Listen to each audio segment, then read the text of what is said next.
Mr. Christmas is here. Let me tell Artie what he missed. We're talking about that Santa guy that said that 5-year-old died in his arms. Did you hear that story? It's pretty much viral. Now it's looking like it's bullshit because they can't find the family. They don't know what. They can't find the hospital. Oh my God! Craig Sager just died.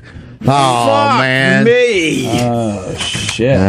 Breaking. Sports reporter Craig Sager dead at 65. This fucking guy fought. Yeah, he did. What do you go from? Leukemia. Leukemia. He had leukemia, and it wasn't looking good, but he hung in there a lot longer than most people thought he would. He went for the third stem cell, and nobody ever had nobody ever had that many before. Literally breaking at this very second. I loved Craig Sager. Yeah, I did too. I had a cousin, I'm not even lying just a little bit, who wanted to change his name to Leukemia and do a benefit and have everybody write him a check. He thought that would work.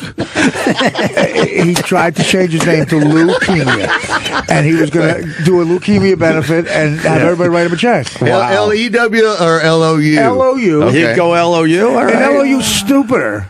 Right. Like, you know what I mean? Like L-E-W. And, I mean, like, literally, he would say stuff like this at Thanksgiving. Wow. He always had a scam, you know? Yeah. And I people tell him not to. I'm like, are you kidding me? You have to encourage this. This will be fantastic to see him pull this off. Oh, that's funny. Leukemia. I think Anthony could do that guy, right? Leukemia? Call him. Tell him we brainstorming. Fuck a podcast. We could get him on the line. Fuck a podcast. Right. Here we go. Benefit. He wants to do it at the Knights of Columbus. Leukemia. Just say it was a misprint. That's awesome. I would, yeah, he's got him as a kid. He's got him a Lou. That'd be great. Leukemia. Craig Sager. That blows, man. Anyway, you're that at the Craig Sager. I'm over it. Yeah. Mr. Compassion. No, I mean, that's terrible. I mean, it's terrible. Yeah, but you feel like you know that guy. He's been on those broadcasts forever with his wacky suit jackets. He owes me money with the advice he gives.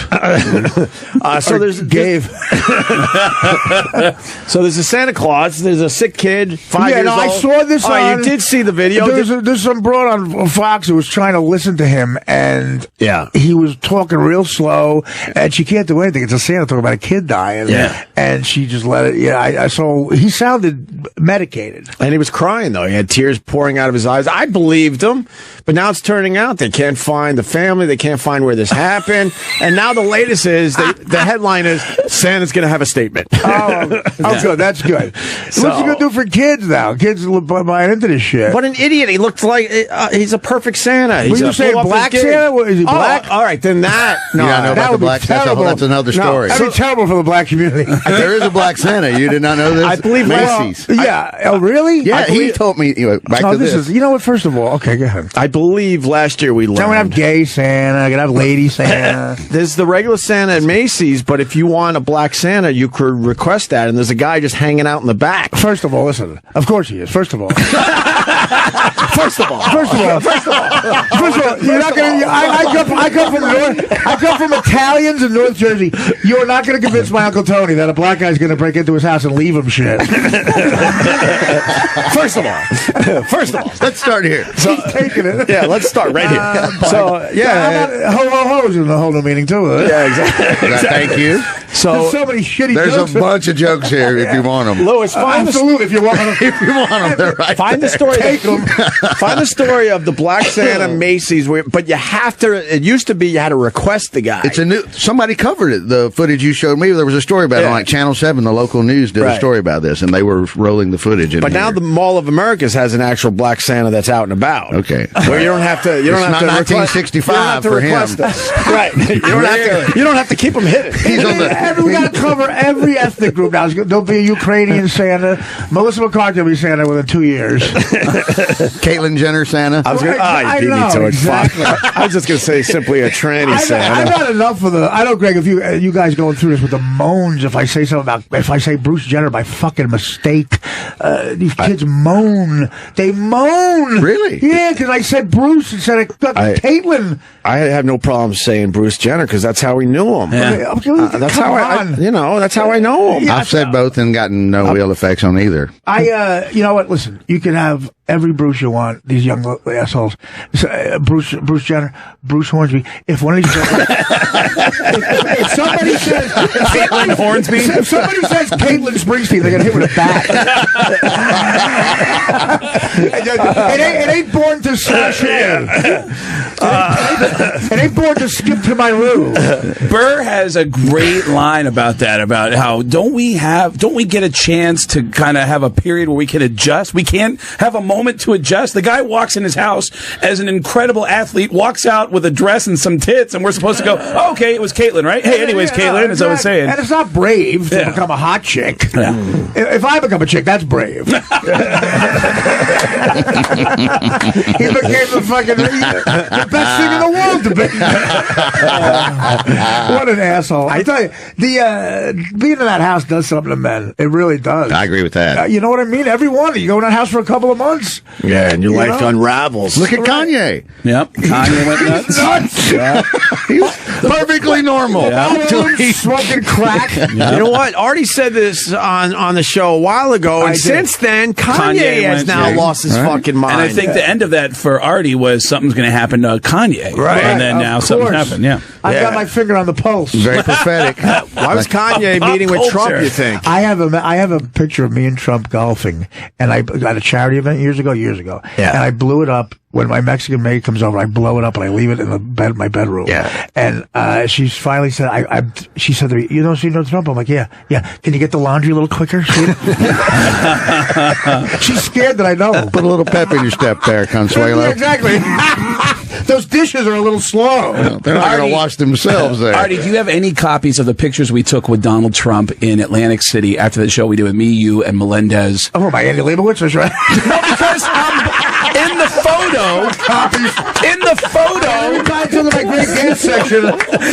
photo, I'm blowing him. I'm on my knees blowing Trump. I would have saved that. Yeah. Wait, I have a picture. I'll show you the one with me. It's me, him, and Eli Manning golfing. Wow. Oh, I've seen that one. That's a good one. He's that's a good one. He was like we were both goofing. We were both goofing on Eli Manning by the end. Yeah. He's like a 7th grade kid who stuffed someone in a locker, Trump. You're like, I hear. Who was telling me he's a really good golfer for real? He's unbelievable. He's a scratch golfer. Someone else was telling me. And Eli is too. And I said to Trump, he's really a guy you can fuck with. So like you can bust his balls. Right. I said to him, every time I've golfed, by the 4th hole, I'm drunk, shirtless, and throwing the ball. And he goes, "Well, you're not doing that here." And he goofed on what I was wearing. And I can't golf. And I literally was saying to him, "I'm sorry, I'm not a rich fag. I learned how to golf my life." I called him a fag. I called our president a fag. President-elect. President-elect. It's not over yet. If this Russian hacking thing picks up steam. Yeah. Let me see. It's picking up a little bit of steam, too. Did you do a roast with him, Greg? No, we did a Rich roast. Fox did. Yeah. The famous Donald Trump roast. Yeah, I met him that time when he came in to say hi to all of us. We turned that show in Atlantic City into a benefit for the first responders because it was 3 or 4 days after September 11th, so it turned into a benefit for the first responders. Yeah. And I remember, you know what I remember? John Melendez, they gave me a check for like $1,000 or $2,000, and I said, I'll just donate it. And John said, "Don't donate it, keep it. It's for you." And I go, "September 11th, I'm giving this to the first." And he goes, "No," he goes, "Don't give that away." Wow. I go, "No, I don't want." He goes, "Keep it." I was waiting. Thanks for not letting me down.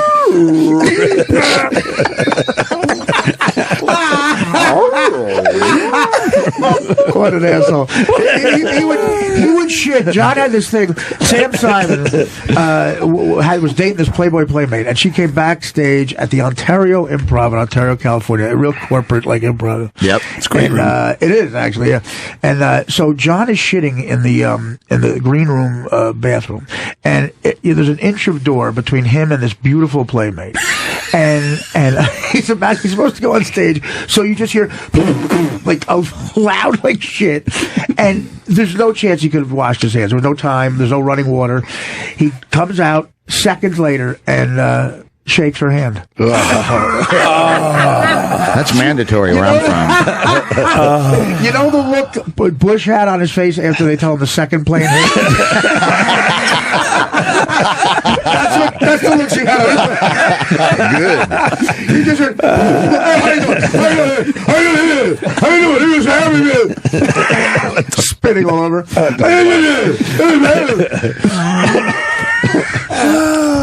I want to play the Black Santa story from last year. Yeah. I got to know the details again. Put that. Oh, you got it. Okay, It's really enjoyable. Never heard this before. Oh, this great. is amazing that you have to request them. That's the request. This is the best the part Black of it. Santa. Yeah, he's not. He's waiting in the back to be requested. Our computers just don't want to work today, you son of a bitch. That was another great setup. Did you choose the black computer repairman? and the black computer operator.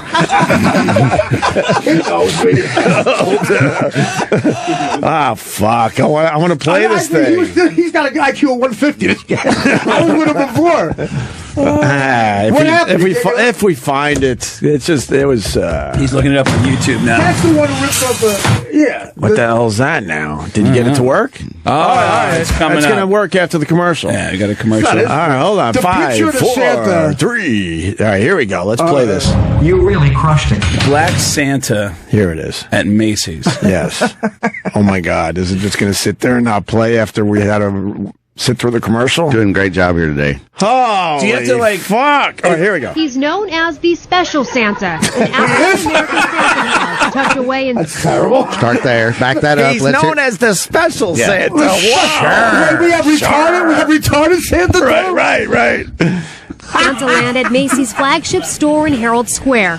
And How he's old the is this kid? sole reason Elizabeth Kittles and her family made the trip from the Bronx Oh, boy. They come all the way on from Monday the Bronx. night. I could have went anywhere, but I came right here to Macy's because I knew they had an African-American Santa. Her kid's Oscar Special Gamble. Santa I was gonna appears go with only by request. Kaepernick. Parents must ask to see him when they Is he reach. kneeling? That kid is... Kittle that- says he's also a secret Santa to many. Yeah. There was plenty no of kidding. African-American families that didn't know, and when I did tell him, one guy, he said, they have a Black Santa? Kittles has been bringing her sons to see the Special Santa at Macy's for 10 years now, but she wishes the store would... Huh? A decade. Special Santas, that's terrible. Well, she wants to say, I wish they would tell more people that this is happening. Go push play again. It's almost over. It's frozen again, Lois. These fucking computers. Make sure more families here we know. An elf just told me as I was going through Santa Land. elf. It's great that they have that option. It would be even better if they would put it out there either on the visitor's website Special or... mom. Yeah. First of all, Puerto Rican Santa is great. There's like 80 of them on the sled. when they advertise when Santa Land is open. Other parents we spoke with didn't know about the Special Santa either, but agreed. Yeah, we didn't hear about it. I think it would mean a lot to some people. It would make a difference like probably who? for some people. But it doesn't matter. Oh, she wants to make sure she says some people. Yeah, no kidding. This blonde woman. First of all, We reached out to Macy's for comments It's- about their it's Asian Special newswoman. Santa. Their response, Santa is all things to all who believe. Shut up. First of all, Shut up. Yes, first of all. Santa, the first Santa does a 4-1-40. Yeah. We're gonna have to have every ethnic group now. Like every ethnic group has to have a fucking parade. The Latin festival on 9th Avenue. How many people died in an ambulance because of a Latin festival on 9th Avenue? Let's just all just live together without festivals, without Santa. How about no Santa? How about no fucking Santa? Bah, humbug. I'm with you with the parades. In the summer, this city is one parade after They another. invented parades when there were no cars. We really got to decide which 5 we want to keep and get rid of the rest of them. If Trump stays in Trump Tower, combine that with some street fairs during the summer, you might as well just fucking leave Yeah, town. that's right. And a parade. The fucking White House is on 5th Avenue. Yeah, it is. And, you know, if you want a 4th of July picnic on the Hamptons, leave now. Yeah. Make America late again. I thought that would get more. Well, I liked it. They're not all jeweled. If Vic doesn't like it, I got a better. Oh my God! All right, If Vic listen. Henley don't like a joke, I'm buried. Right. We got to take a break just for live reads today, so we really should stop right here for a second. We got Craig Gass, we got Vic Henley, we got Artie Lange. Artie, where are you going to be, buddy? Podcast, I know that. That's right, I'm podcasting. Yeah. Well, I have a tour coming up with, I don't know where they are, for the HBO show I did, Crashing. Me and Judd Apatow and Pete Holmes. Nice. Wow. The same crowd getting together. Yeah. I bet you guys hang out all the time. You go see the Avett Brothers in concert? Avett Brothers, good it's pull. Like alternative comics and convicted felons. I don't know where that is. It starts in January, though. Okay. And the whole show's filmed for HBO? No, I did a sitcom for HBO. Right. And the tour's to promote it. Right, but I mean, the whole thing is filmed? No. Oh, no, you're still going through. Oh, okay. Not that I know of. Okay. All right, Vic, where are you going to be, buddy? I'm in Birmingham, Atlanta, and Macon, Georgia with Kathleen Madigan in January, and then LOL in San Antonio the first week of February. There's an LOL. There's an LOL. Wow. Yeah. San Antonio. Right. It's the A room. The other room is still downtown. They have 2 gigs in San Antonio. LMAO is the A room. LMFA, whatever the fuck it is. Craig Gass. I'm at Kirkland Performance Center in Kirkland, Washington on January 20th, and Super Bowl weekend I'll be in Houston performing at the Comedy Showcase out there. All the info's at getgas.com with 2 S's. All right, quick break. Opie Radio. We'll be right back.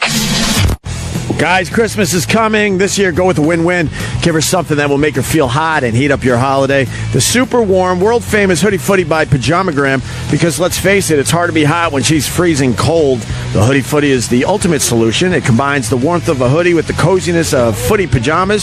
Head-to-toe warmth means she'll be cozy in no time. You can find all Hoodie Footy styles at Pajamagram.com, including this year's exclusive Mink Chocolate Hoodie Footy. Each Hoodie Footy has a drawstring hood and full zip front. Imagine getting to open that. Especially if you opt for the sweet and sexy gift set. Includes a Hoodie Footy and Sexy Midnight Fantasy.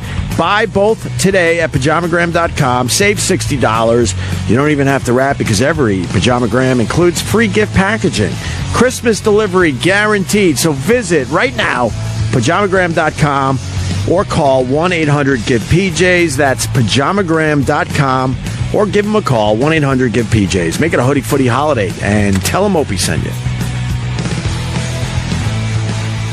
Hey, this is Roland. Join myself along with Carl and Noah. I'm Carl. This is Noah. Say hello, Noah. Me. Hi. Yes, I have a food show. It's called Roland's Food Court. The Food Court is a real food show. We talk to real chefs about real stuff. No BS. We've also had some really fun guests. Yes, Garth Brooks, Keith Leon, Hicks Brooks, Chef Sam Gordon, Martin, Guy Fieri. And how can people listen to the show if they missed it? They can download the SiriusXM app to find the new and old episodes of Roland's Food Court on demand. It's that easy.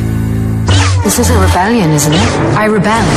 Entertainment Weekly Radio on SiriusXM is taking you to a galaxy far, far away with an exclusive town hall event featuring the stars of Rogue One, a Star Wars story. Ladies and gentlemen, Felicity Jones and Diego Luna. We want everyone to feel like they're actually there, going through the experience with these rebels. A Star Wars Town Hall, today at 6 p.m. East, 3 West on Entertainment Weekly Radio, SiriusXM 105, or listen on your phone when you get out of the car with the SiriusXM app.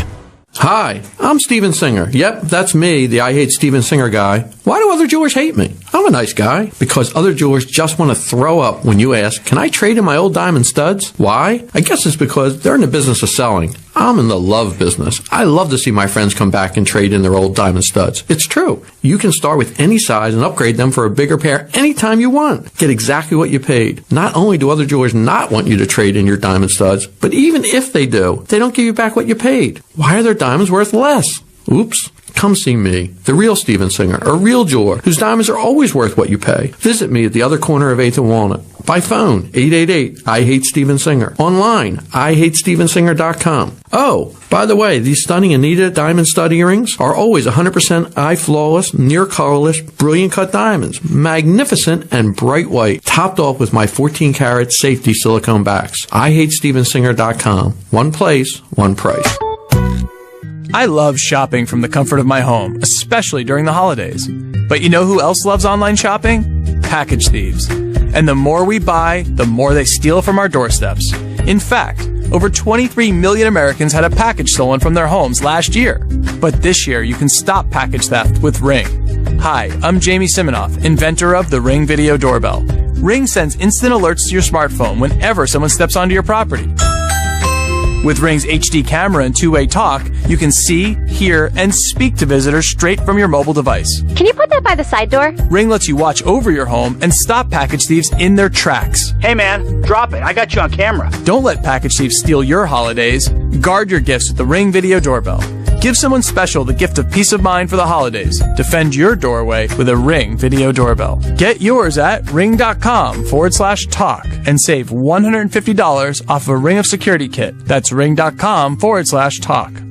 The WWE Live Holiday Tour is coming to a city near you this weekend. WWE Live will be in New York and Ohio this weekend. See the WWE Roadblock pay-per-view in Pittsburgh at PPG Paints Arena December 18th. WWE's flagship Monday Night Raw goes worldwide from Schottenstein Center in Columbus Monday, December 19th. And SmackDown Live brings the action to Detroit's Joe Louis Arena Tuesday, December 20th. Check out WWE.com/events for tour and ticket information. Lineup subject to change.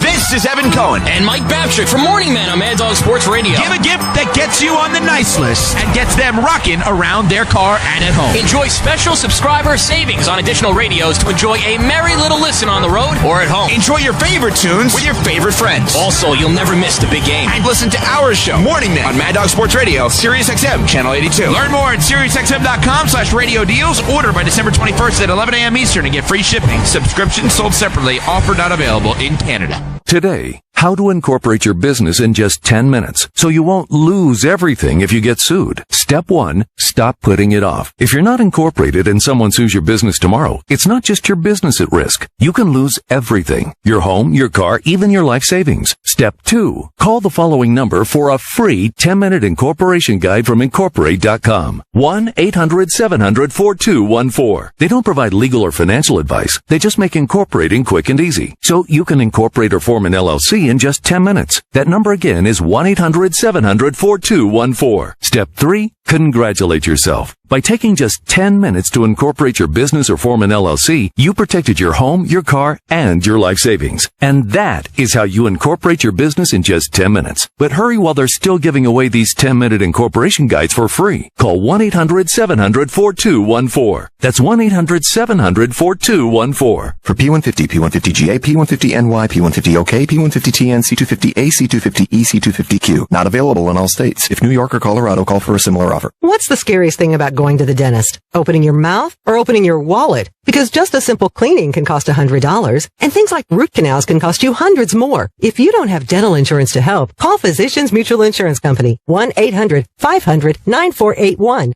This isn't a discount plan or preventive-only coverage. This is real dental insurance that helps pay for checkups right away. So you can call today and get your teeth cleaned tomorrow. Plus, it helps cover the more expensive procedures you might need down the road. Fillings, crowns, bridges, even costly dentures. There's no deductible and no annual maximum. Your acceptance is guaranteed for one of these insurance policies, even if you're retired. There are no networks, so you can choose any dentist you'd like. Call now for a free information kit with all the details. 1-800-500-9481. That's 1-800-500-9481.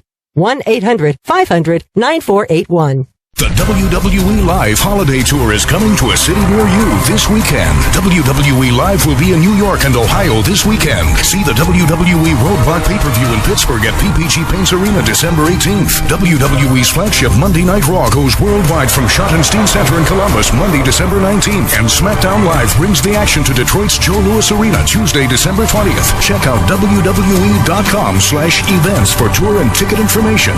Lineup subject to change. Listening is the new reading for millions of... Audible, looks like. There's a typo in this. All right. They spelled Audible, A-U-D-I-B-K-E. I'll go with Audible. Audible members. So it's time you found out what you've been missing. Audible offers an unmatched selection of audiobooks in every genre you could think of. Romances, mysteries, memoirs, and even zombies. That's just to name a few. They're all performed by talented actors and narrators, which takes a lot of people by surprise the first time they listen. It turns listening into a total escape. Try your first audiobook for free by visiting audible.com/Sirius. Access Access your audiobooks with the simple-to-use Audible app on your smartphone or tablet and immerse yourself in a story anytime, anywhere. At the gym, on your commute, doing laundry, or even walking the dog. It'll change the way you see free time. All of a sudden, you'll see it as an opportunity to get deeper into the books you love. Audible is an Amazon company, and that means the customer service can't be beat. So if you ever have a question or just want some audiobook recommendations, someone is there to help. Give it a try, risk-free. Start a 30-day trial and experience your first audiobook at no cost to you. Just go to audible.com/Sirius. Opie Radio is back. Back with Craig Gass, Vic Henley. Oh, yeah, and Artie Lange. We're watching this video of celebrities pleading with the GOP electors to be heroes and vote against Trump. The electors, you mean, right? Electors, yes. I don't get. Electors, I never course. heard of this other step where the electors don't have to vote for who. So why even vote? I don't get it. Like they don't have to vote. I guess it was Hamilton put in the electoral college. Yeah. It was his idea as a safety valve, just in case they vote in a demigod. A demagogue, yeah, a demagogue, just in case Donald Trump gets it. Yeah, exactly. So, and they're saying in situations like this, what is the situation? someone who's not qualified or might lead us to that was the idea that I'm seeing that they're. But the celebrities are coming forward. A lot of has-beens are in there. There's a couple that are still doing something with their careers. How much pull do you think Loretta Swit has? A lot of millennials sit down and go, I'm getting the fuck out of here. I got to change my vote. Bert Convey. Hi, I'm Marjo Gortner. Hi, I'm Ruth Buzzy. I'm Ruth Buzzy with a very important message. The cast of She's the Sheriff.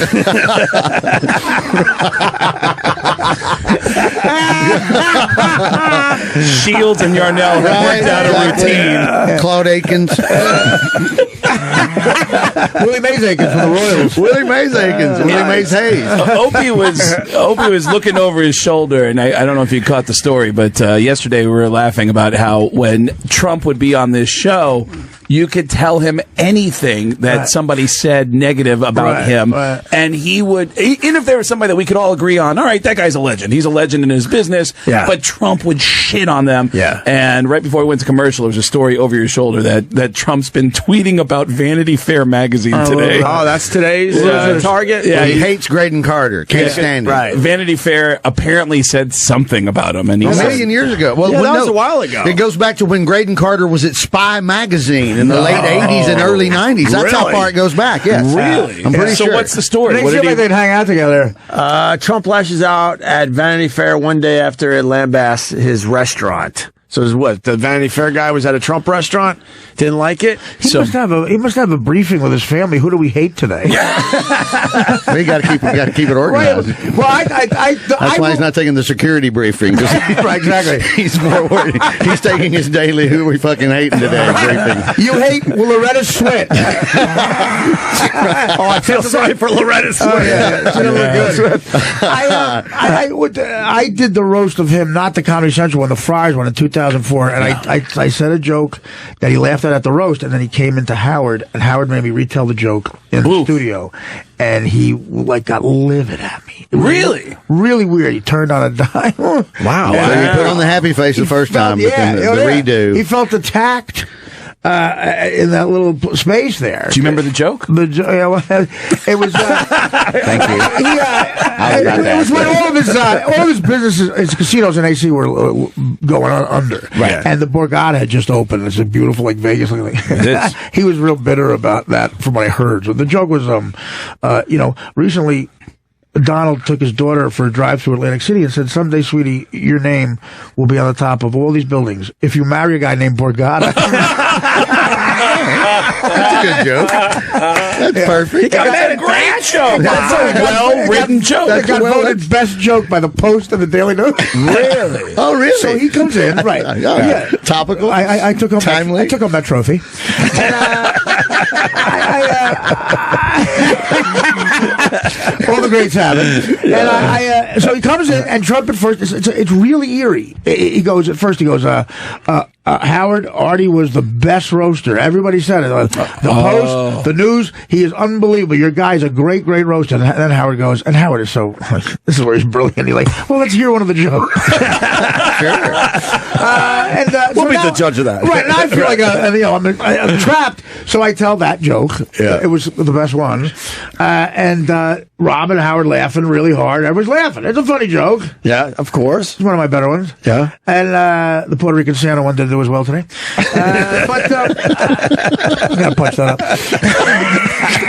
We're going to meet next break. We'll meet. We'll brainstorm it. We want to punch that up. So anyway, you see his face. You see his face changing. You see Trump's face changing, looking at me as everyone's laughing at him. Yeah. And then he goes, actually, the Atlantic City properties are doing very well. So now I'm in a business argument with him. I'm like, it's a joke. And Howard's going, it's a joke. He goes, well, you know what, Artie, actually, I was being nice. He bombed. He sucked. Oh, he switched. Wow. Did that much for what he bombed. He sucked. And now, I don't talk to Artie anymore because he's a loser. Wow. I told the story yesterday from the Opie and Anthony show. It's on the internet. You can see if you Google that. It's Can we amazing. play that? I got it. You'll find it. Yeah, find that audio. I would love to play that. How long did it take him? How long did it take him from loving you to hating you? Was it 10, 15 like minutes? That? Like that. He switches. Well, you can see it. There's video of it. It's easily found, but because people tweet it to me all the time. But see, isn't that great?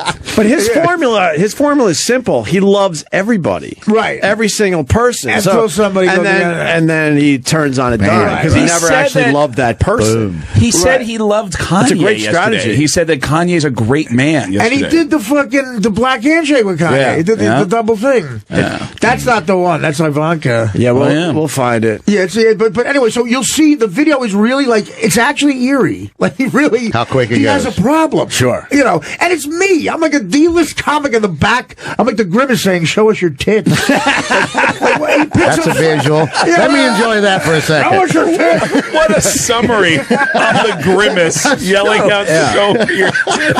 What a summary of his career. The homeless Grimace needing a shave. Now you're making it better. Yeah, it's all right. Yeah, we're trying to find it. We'll get Artie got away with something that I wasn't able to get away with, and they made comedy out of it when Artie did it, and I got fucking killed for it. I stayed up all weekend doing coke, and then I showed up on the Stern Show on Monday, and I fell asleep in the studio. Yeah, that's right. I remember that. Yeah. I fell asleep in the studio. Well, you doing coke wrong. And then years later, and fans, hardcore fans, would write me and go, I swear, since that time that you fell asleep, Howard's acted differently towards you. And I said, you're right. You're absolutely right. But when Artie did it years later, they laughed about it, and they made it into a bit where Artie would be asleep in the studio, and they put a microphone up to him, and they would just keep doing commercial reads, and you could hear Artie snoring in the background, and it became a bit, and they loved it. He knows how to make it funny, I guess. When Artie's sleeping, he makes it funny. Hilarious. Yeah. It's hilarious when he does it. You're asleep, not funny at all. I can't. You don't sleep funny. No. It's something about Artie your breathing. sleeps funny. No, listen, the funniest thing I've ever done in my life on the radio was when I was asleep. Kathy Griffin, well, that's the actual roast. But Kathy Griffin was telling Howard she was crying because she got nominated for an Emmy, and that was her mother's dream that she get nominated for an Emmy.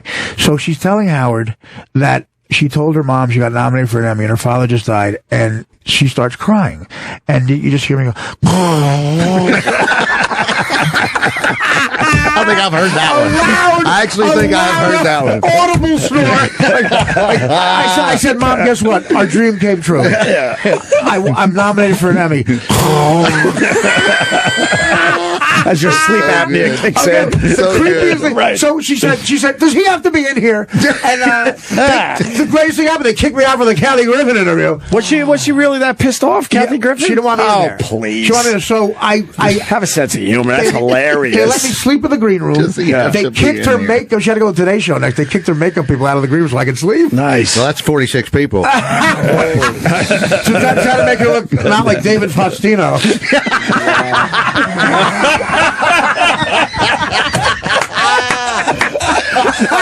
Oh my God. God. Yes. You look like David Faustino again. So I wake up, though, the eeriest thing. I wake up at 3 in the afternoon. Wow. They let me sleep. And I'm like... You're still at the studio? Yeah. I'm like, this is crazy. Everybody's gone. You're just all by yourself. Right. Yeah, exactly. It's just Gary there cleaning the office. And do you get text messages telling you what happened? And I was real interested in what happened at the Griffin interview. Yeah. Did she cry more? Did her other parent die? Does he have to be here? I can't find the clip, Artie. That's unbelievable. There's too many Maybe Artie Lange, Donald Trump had it clips. knocked. Take it off. Trump definitely had the picture of me blowing him taking off. No, wait, it just said Artie tells joke about Trump. Yeah, but there's a million of them. There's a racist one you told. Of course. Sure. Oh, you know what? That was the other one. Dennis Rodman was in studio that day, I guess. The one I told him about him being racist, I said, people say he's racist. What? I said that O.J. Simpson golfed recently at Trump's golf course, and Trump went up to him and said, "We don't like your kind here." And he said, "You mean murder?" He's like, "You murder somebody?"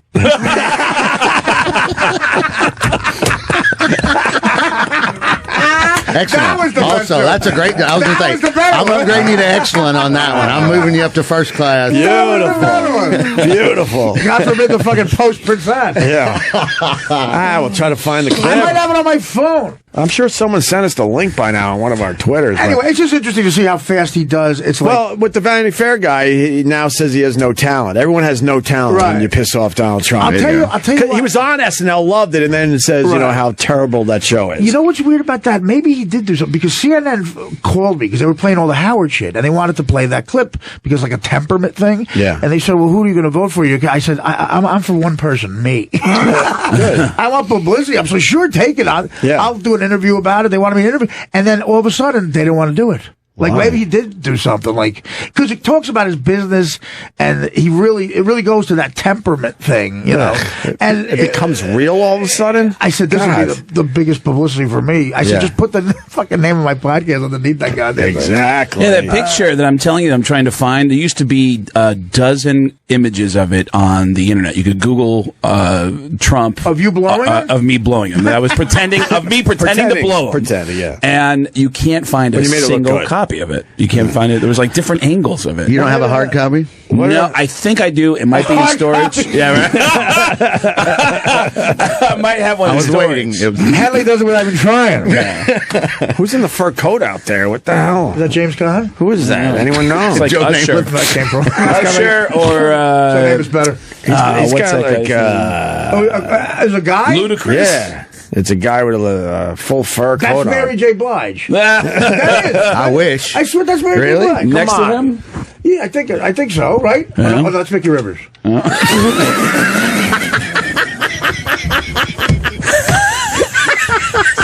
Someone came to play it. You know what? I teed myself up. It was Last year, I've been going. I've run into Artie a couple times. Google Mickey Rivers, you laugh your ass. I've run into Artie a couple times at the Super Bowl. The last Super Bowl, someone said, "You know who you got to get? One of the guys in the Panthers is the guy who inspired the movie The Blind Side." And I go, "Oh, help me find that guy." And one of my comedian buddies goes, "There he is." And I walk up and I go, "Hey, my name's Craig Gass. I'm a stand-up comedian. I want to ask you a question. What are the dumbest jokes you ever heard about The Blind Side?" And he goes, "Oh, you mean about the guy who was in the movie?" And I go, Yeah, that one. I was like, I got the wrong black guy. Like, I couldn't believe it. Are you blind? Yeah. You never want to get the wrong black guy. Why is she staring at us with that evil look? I'm telling you, she's somebody. That's not Mary J. Blige. Who are you? That's not That's the St. Louis rapper. Who are you? She's waving like a pageant beauty pageant. Lewis is trying to figure out. Who are you? It's not Mary J. Blige. Who are you? It's not her. Who are you? Who are you?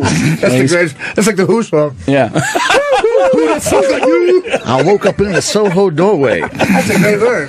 Who the Where fuck up? are you? There's Mickey Rivers. Check out Mickey Slewfoot Rivers. You guys fur are great. coats. What's happening, sir? Oh, that's the Make It Rain guy. We're admiring your fur coat because we know none of us can pull that off in this studio. Really? Yeah, we couldn't pull that shit off. Let's try.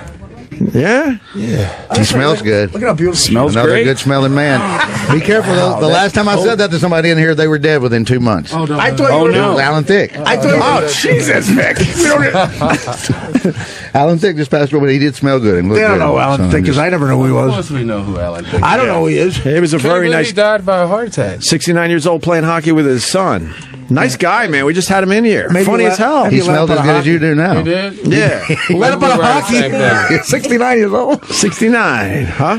Let up on a hockey at 69, man. I swear to you, I don't know who you are. You don't? I swear. Is that bad? No. Because it might be because you're wearing the sunglasses. No, it's no. I'm. I try to fly underneath the radar. It's just when I wear a fur like this, you know, it's not much flying under the radar. That's how they found Denzel in American Gangster once he put that fucking fur on. That's true. That's a true story, he's with a beautiful woman, I'll tell you that. Yes. Man, She's running around. She's right there taking Dina. pics. The lovely Dina. Well, Opie's been kind enough. Opie's been kind enough to let me book some guests this week, and this is our mystery guest. I want you to ask a couple of questions. Wait, you and booked then- this guest? No, I'm just fucking around. I don't know. I'm just trying to play along with it. But wait, so you know I work here? No. Yeah. Howard Stern. No, I work with Teray on Hip Hop Nation. Okay. And I work with Mark Thompson on Progress. Nice. Okay. There you go. All right. What's your name? Al Reynolds. Al Reynolds. Al Reynolds has a Reynolds. badass coat on. I know you really want to make nice. fun of it, but there's no way you can make fun not of it. when you He pull looks it great. off. No, he pulls it off, If you man. pull it off, you can't make fun of that shit. Right. Have you ever read Pimp by Iceberg Slim? I haven't, but I think Get I've it. seen a movie. Learn it. Pick it up. Know it. Yep, pick it up. Well, he's got a beautiful woman taking pictures of him. Are you a producer?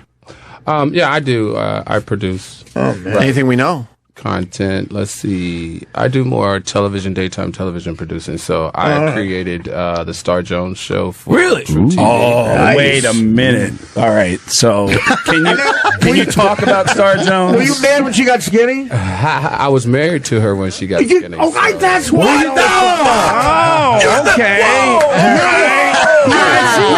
Stay right where you are. You were married to her. You're a coke dealer.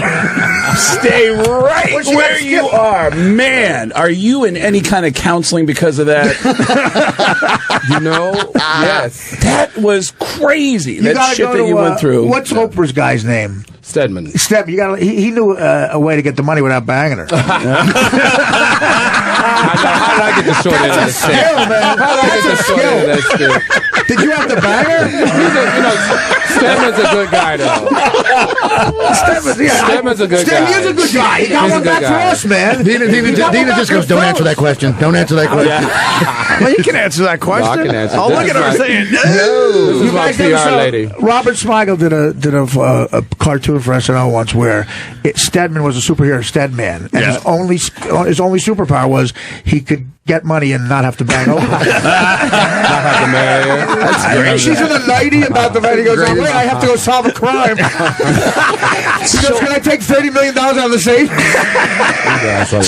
She goes, yeah. So what were the rumors about Star Jones that were not true? Because there's always rumors about her. What are the rumors that were not true about her? Not true. Yeah. That were not Yeah, he's true. thinking, ruminating. She was an emotional eater. Oh, my God. You do smell. You smell good, sir. That's a good one. I don't. Would she walk the check sometimes just because she thought they were supposed to give her the meal? I thought she did that a couple of times, right? He said rumors that were not true. Okay.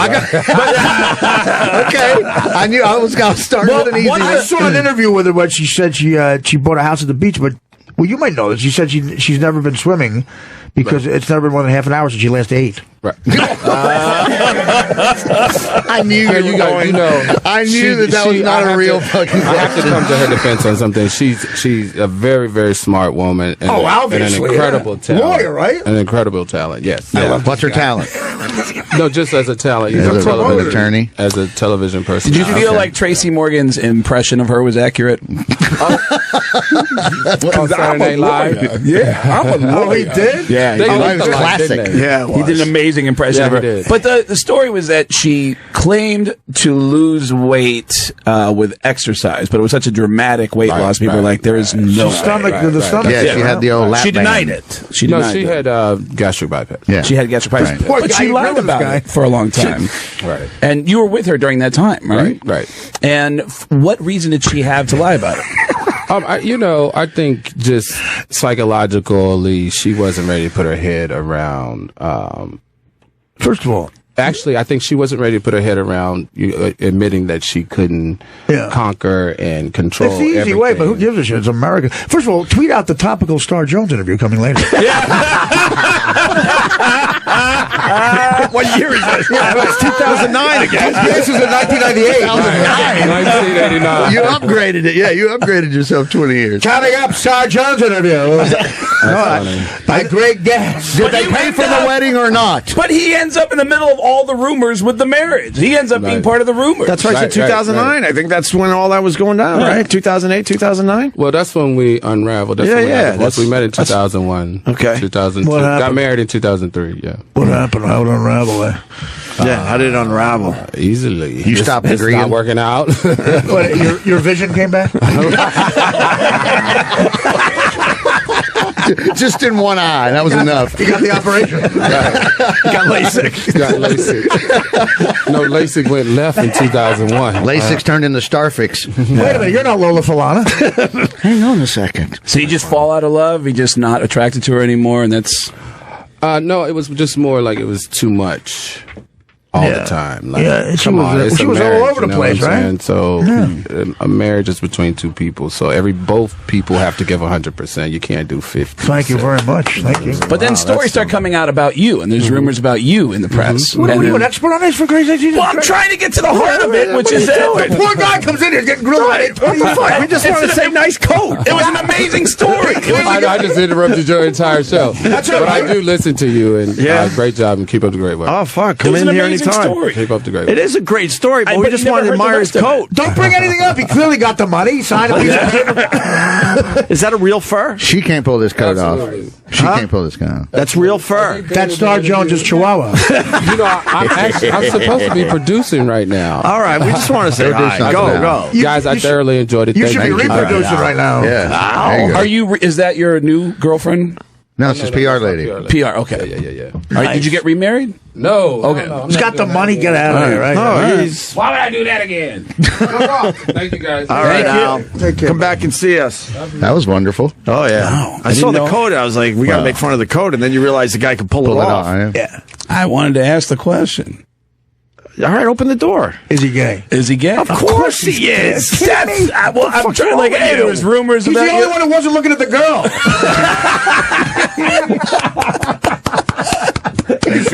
Thank you. Give me the golf clap on that. What the fuck? I was like, am I fucking alone here? Like, you guys are like, oh, come on. That was the obvious, though. What was your tip-off when he said, I was mad to Star Jones?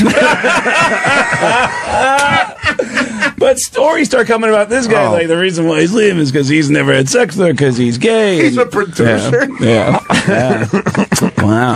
That was cool of him to stop in. I work at the Hip Hop Channel. Yes. Great coat. Amazing coat. Yeah, great coat. We still can't find the clip, huh? Why can't we find the clip? I bet they took Dan Filato just, I know what's going on here. I'm not allowed to play Howard clips over here. So that's it. So these guys are making believe they can't find the clip. I see what's going on. I got the call. I know the call was coming. I got a call today, too. About we already got calls. Really? X-Nay on the Howard A. X-Nay on the Howard A. I told. Really? Seriously? Yeah.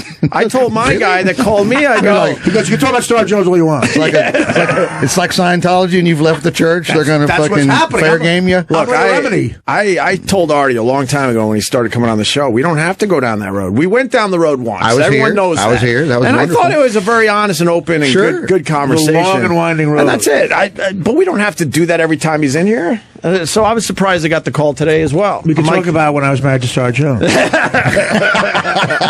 I was going to ask the question. I was going to ask him. I think they got in trouble. They got their wedding paid for, and people got mad about that when that got leaked out. We can get him back in here. I was going to ask how much. Let's let Craig ask the question and get beat up by a guy in a fur coat. I think Mary J. Blige is going to beat up. But how much money did they? I mean, it was like a couple $100,000, $300,000. No, I'm saying for the wedding. They pocketed it. First of all, they made money. Yeah, I bet you pushed $1 million. Wow, I bet you. That beautiful woman came in there. Mickey Rivers is up on the thing for the. Why is Mickey Rivers? What's Slewfoot? Why is Mickey Rivers? Wait, you would have wanted to marry her had she actually said that. You're right. She knows who Mickey Rivers is. I'm marrying that broad. My mother will have to get over it. How do they find a picture of me? I'm not famous. She's from Venezuela. Yeah. She's not from Sicily. Oh my God, that's pretty crazy. The probably gay guy was looking at her. Why is Mickey? Yeah, let's go with probably gay. Yeah. We're gonna go with probably gay. But that is a move. Where, like, if you're a younger guy, good-looking guy, you're married to a broad who's older with like matronly arms, like I don't know, Hugh Jackman. You know, I'm saying problem. We don't know for sure. Yeah, we don't know. I'm saying we don't know shit about anything. His wife's 62, and she's got arms like Hazel. All right, so we're looking for the Shirley Donald Trump. Shirley Booth. You went Hazel? Shirley Booth. Did you go? Did you mean Hazel? No, I'm just saying her arms look like Hazel. Okay, all right. Yeah. Oh, this is it. You sure this is it? I was wearing a Yankee thing. All right, let's. Yeah, this is it. Is this about where we're at there, Paulie? It's at the very beginning. Because I'm going to get in trouble for playing his audio. But it's on YouTube. I'm playing this thing. Artie's here. It's a good laugh for everybody. I'll take the hit. Oh, really? Like I have nothing to lose. You know what? I don't have much to lose either. So let's do this together. Let's jump into this. But he was the funniest. Let me hear two of his. Let me hear two. Oh, wait, go to the beginning. There's. Okay, so you were funny. What did he say about but you? the way he Wait, where do you want to go? When he sits there you go. All right, yeah, let's go here. I'll still love her totally. No, you won't. Yes. You're not that way. No, I totally love her. There's no doubt in my mind. Wow, that's nice. Oh, stop it, Artie. Artie did a great job at my roast, Howard. I'm telling you, he was the single best person. A lot of people thought you were totally bombed out of your mind. He was the bombed. best. I was drunk. I'm telling you, we had all What these did he say comedians. about you that really hurt? I don't want to go into it. It was terrible. What was your best joke? Go ahead. He was the funniest. Let me hear two of the jokes. Here's our future president. One of the things, there's talk about some Donald financial problems in Atlantic City, and I said that Donald took his daughter for a drive through Atlantic City and said, "Someday, honey, your name will be at the top of all these buildings. That's if you marry a guy named Borgata." You kind of had to bring this up. That was a good one. I had to bring this up. He's got the same look he had during the debates. I'll tell you, honestly. The kind of rolling his eyes like, oh, wow. Yeah, okay. No, we're just pausing for a second because it's about to change here. You see it in his eyes. He's like, That's kind of creepy, man. He's got a problem. Look, he's got a. If you have a problem, it's one guy. Who am I to pick a fight with? But how he turns so quickly. But it was a conversation. You weren't like they asked you what was the line. Artie tells the line, and he rolls his eyes like "fuck you," asshole. All right, play it out here. The Atlantic City stuff is doing great. No, I do it. I mean, okay. All right. He had to bring this crap up. No, you brought it up, but I had to bring you up. It was nice of you. What did I bring you up for? It was nice I of thought you. he was. I was trying to be nice to him. The truth is, he was terrible. He was terrible. That took 33 he did a lousy seconds. job, and I tried to be nice to him. And this is what happens: you get hit. This is like Dan Rather all over again. Absolutely. Loser. So now I don't talk to Artie anymore. Oh, come on. Forget him. Go ahead. Howard made me tell that joke. All right. Now I don't talk to Artie anymore. That's going to affect my life.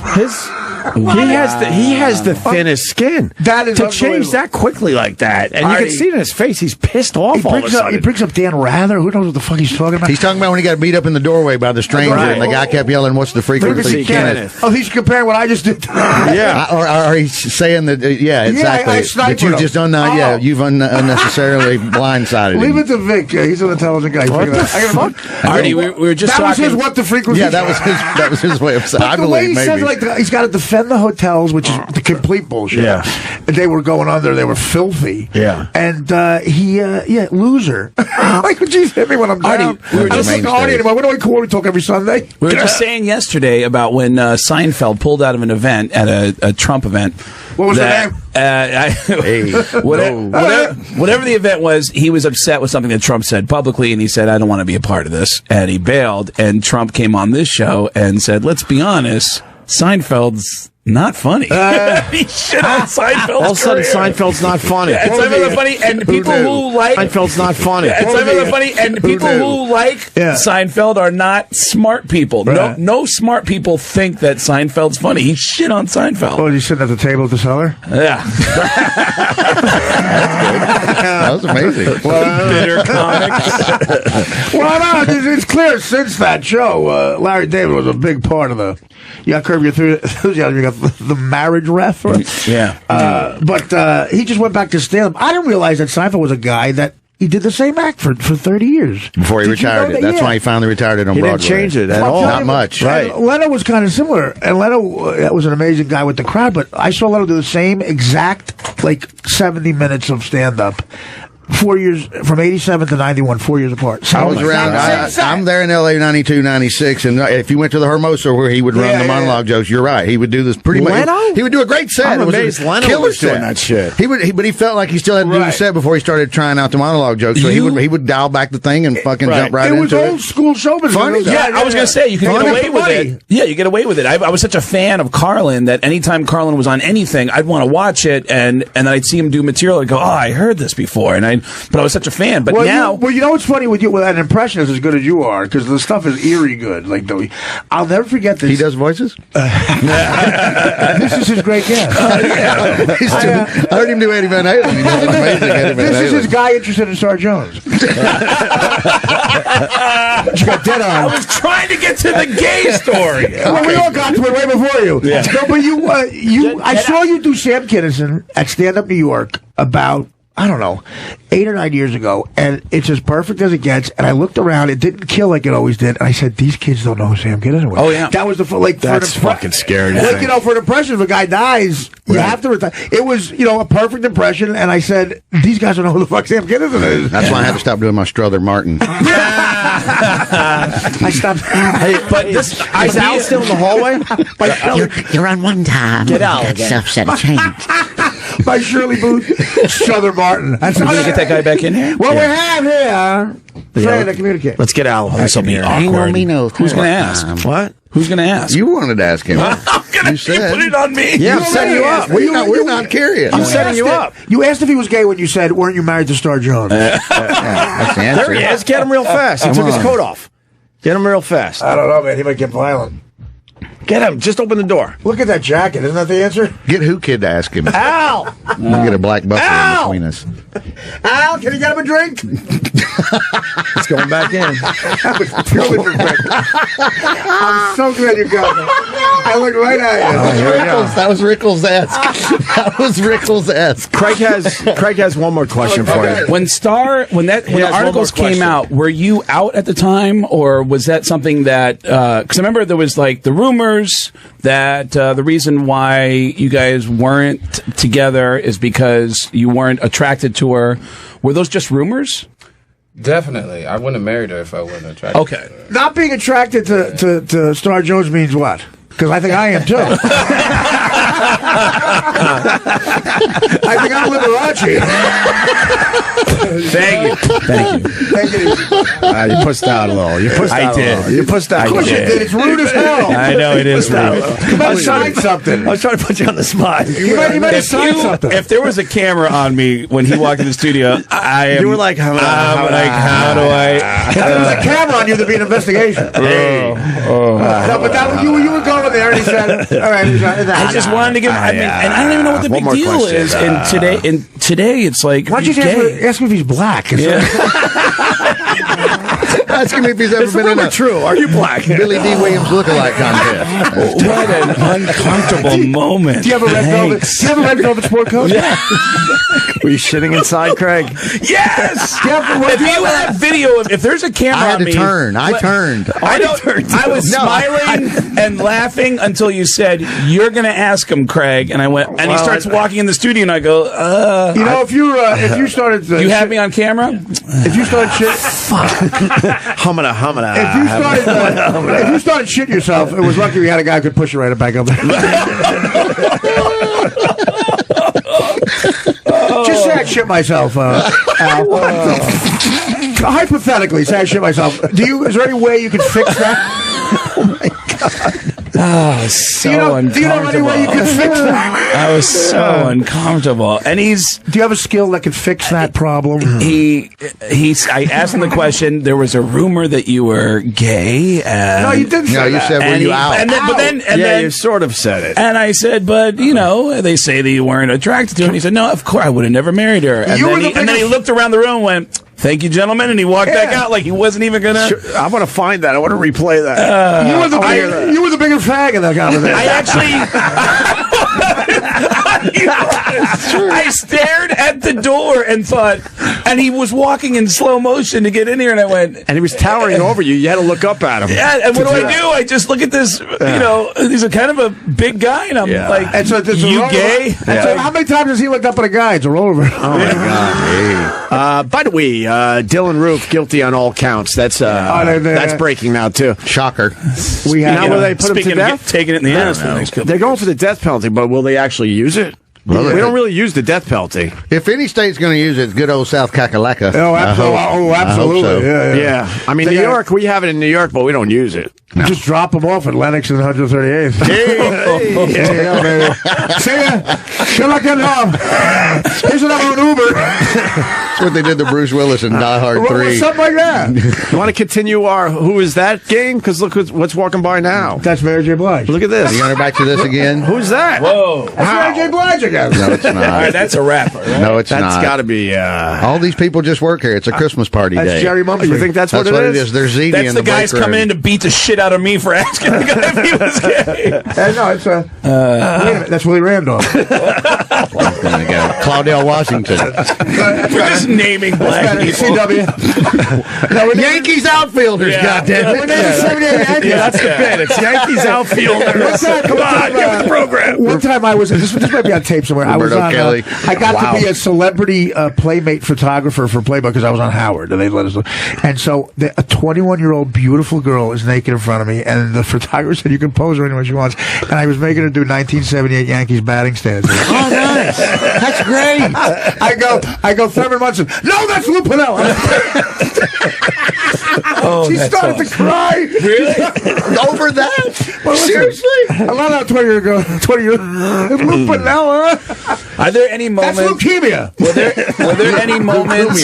That's leukemia. Were there any moments where Howard wanted you to say something to somebody's face in the studio that you felt like, I can't do this? There was a dynamic. The way he used the phone. I told him I stand up. Like Howard got mad. I know he got mad at this. He never told them. But Chris Rock, when he came on, used to do the same thing when the phone callers were there.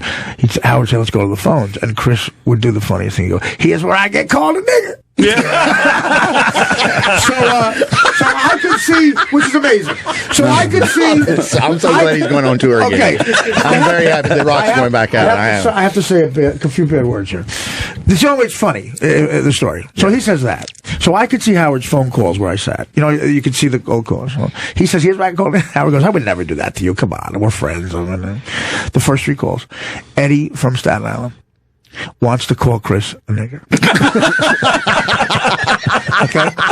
Tony from Jersey thinks Chris is a nigger.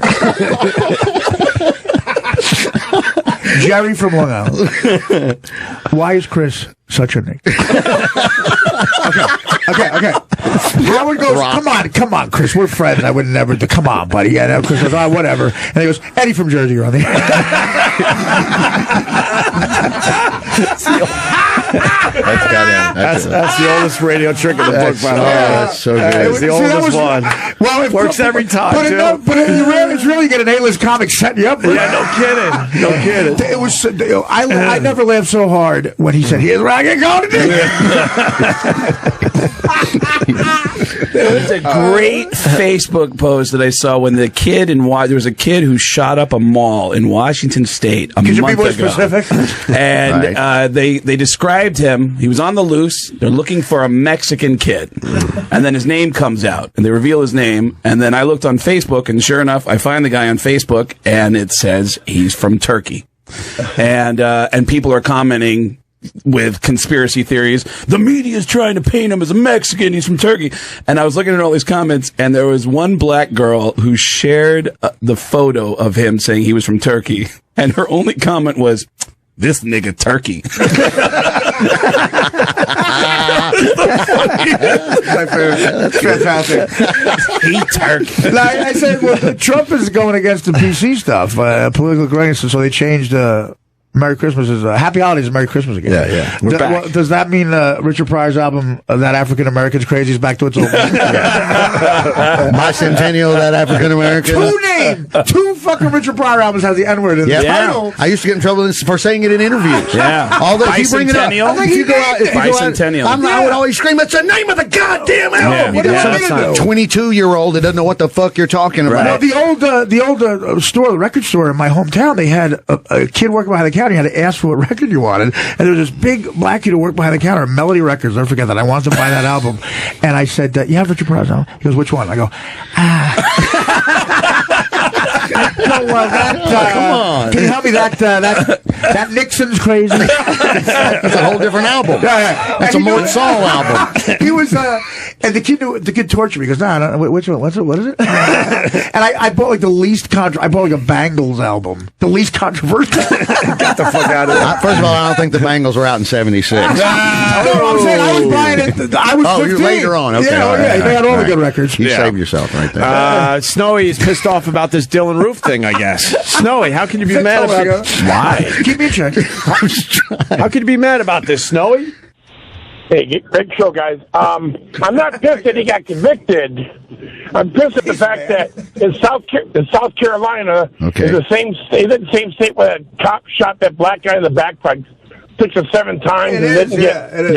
Mm-hmm. That is like what is that guy's argument? Yeah, that's a tough one.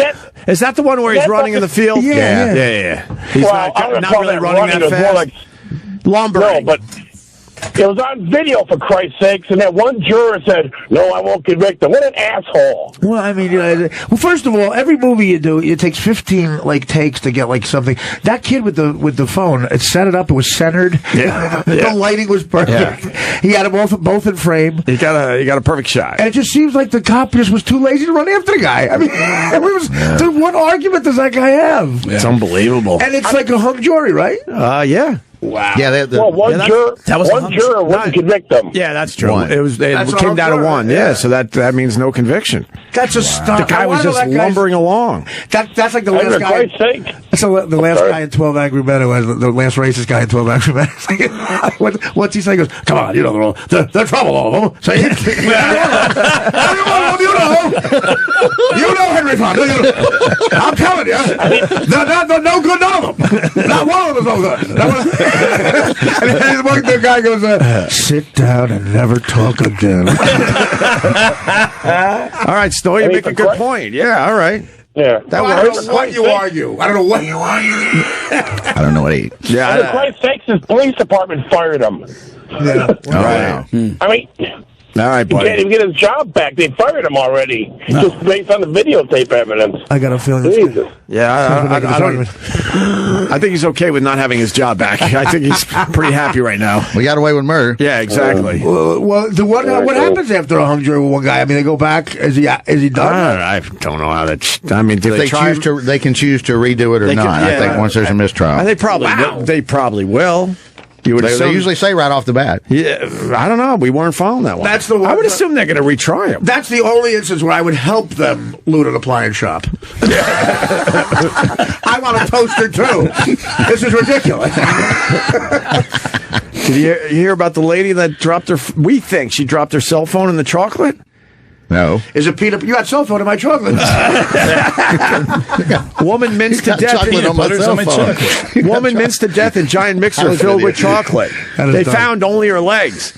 What? And the theory, I think we came up with the theory. She tried to get it, and like Augusta and Willy Wonka. Willy Wonka, yeah. What Paul say? What you were going to say? They have there's two different versions of the story. One where she fell in trying to retrieve her cell phone, and the other one's that she fell in while pouring the ingredients in. There's no way she fell in pouring the ingredients. If you got a job like that, you're going to be damn careful with that shit. Yeah, big chocolate mixer. Is this like Hershey's? Is Maybe like she was trying to eat. Where was this? What city? A Russian? Oh, it's a Russian plant there worker. You go. Okay. Yeah. Who gave you the story? The Black Santa?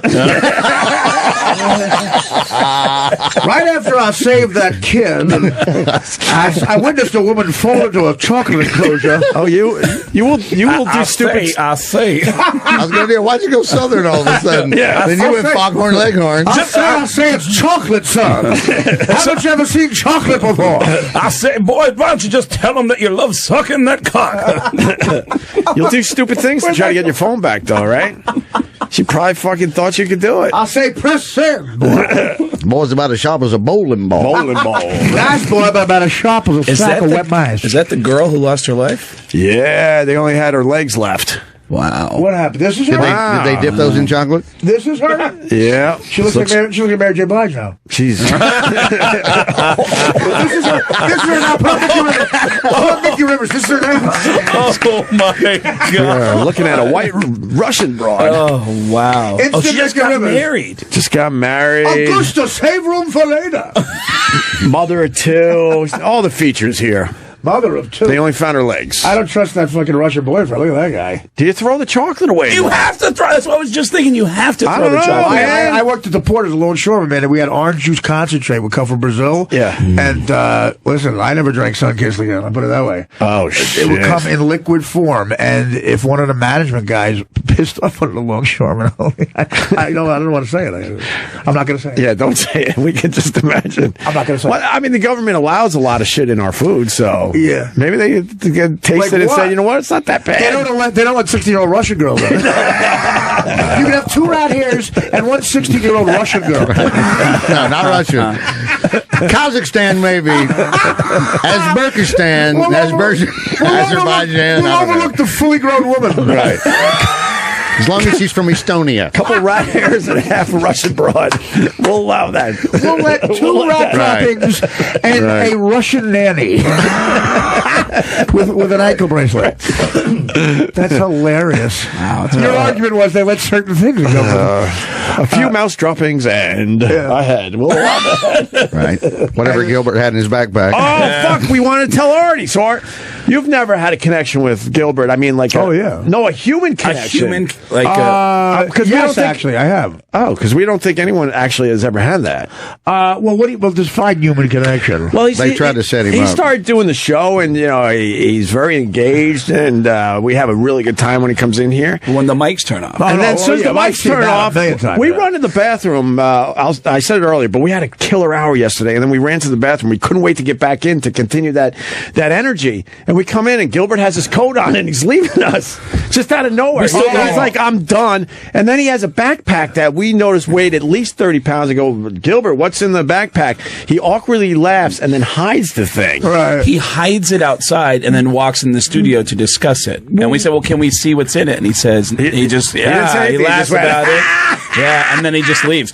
But it looks like... It's that fan. I said my first guess was small Filipino boy. Yeah. So you went Asian. I was close. You were close. I was because close. the bag is strained. It's strained. He's Shecky Dahmer. Whatever is in there is so heavy. I'll tell you what he does. I have an answer to this because I did the road with him a couple times. Free shit. And it's all free shit in there. He stuffs it in. Right? I got his bag at JFK once around the thing, the carousel, and it was unzipped, and I grabbed it, and it was a bunch of creamers and sweet and lows from a diner.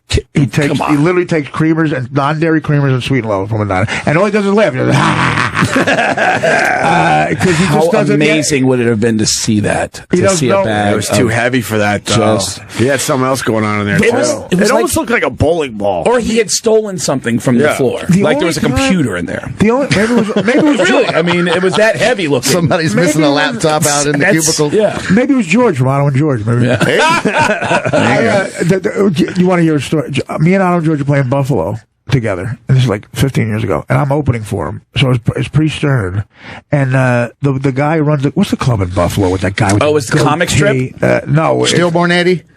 Airborne Eddie's what he called himself. We just wish he was the guy with a goatee, the creepiest guy with a goatee ran it. And he always said he bagged all these cheerleaders from Buffalo State, this guy. And he would pick up girls. In front of me at the Apollo once, he said, so what do you do, sweetie? She goes, I'm in school, but I just dropped out. I go, really? What's his name? And he winked at me and like, what's his name? Oh, God. How did you know?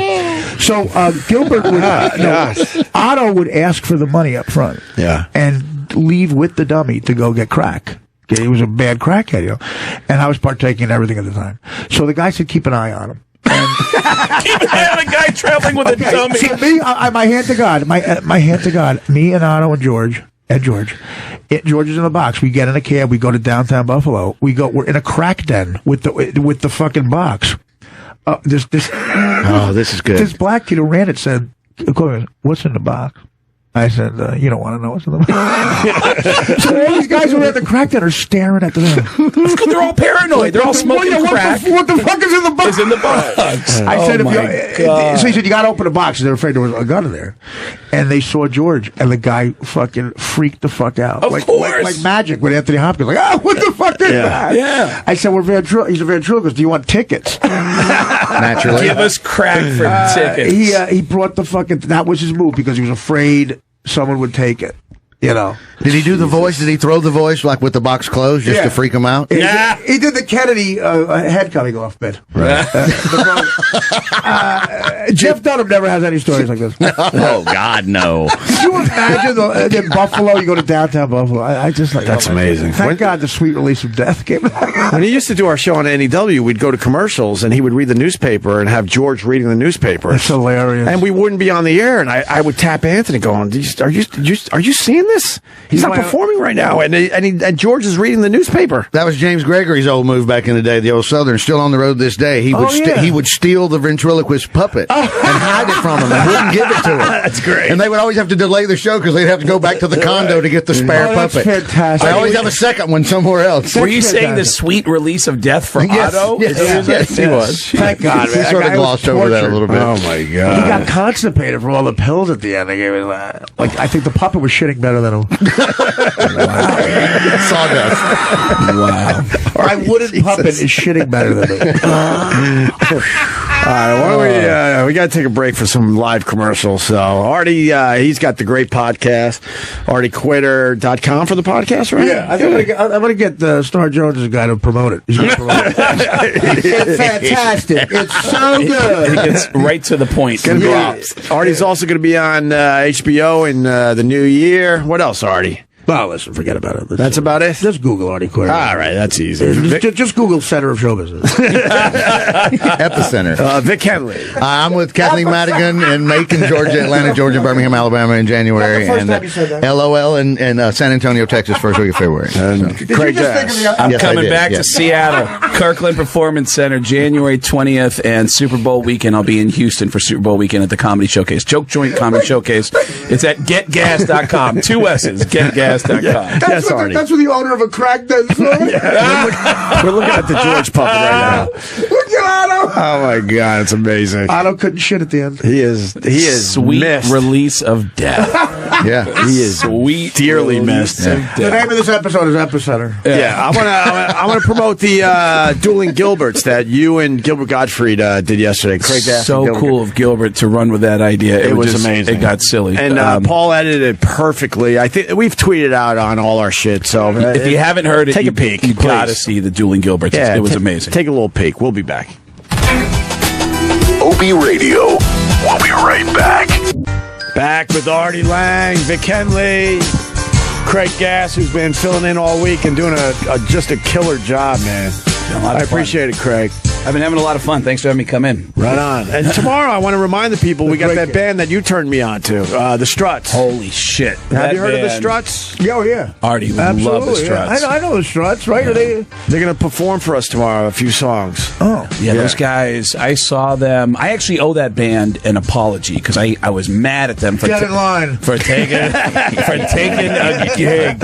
I wanted this gig that they got offered, and I wanted a gig, and then I went in to watch them do the show, and I went, holy shit. I mean, they are a throwback. The singer of that band, the Struts, frighteningly looks and sounds like Freddie Mercury. It's frightening. Yeah, you want what gig were you going up for? That's the same thing. You and this band. How are you and the fucking Struts up for the same thing? Last is my question. Right. What network? That's a great question. I've been offered a lot of gigs opening for bands. That's a great question. Really? Animal Planet? What the fuck? Everyone in the Struts has a great Sam Kinison. Yeah.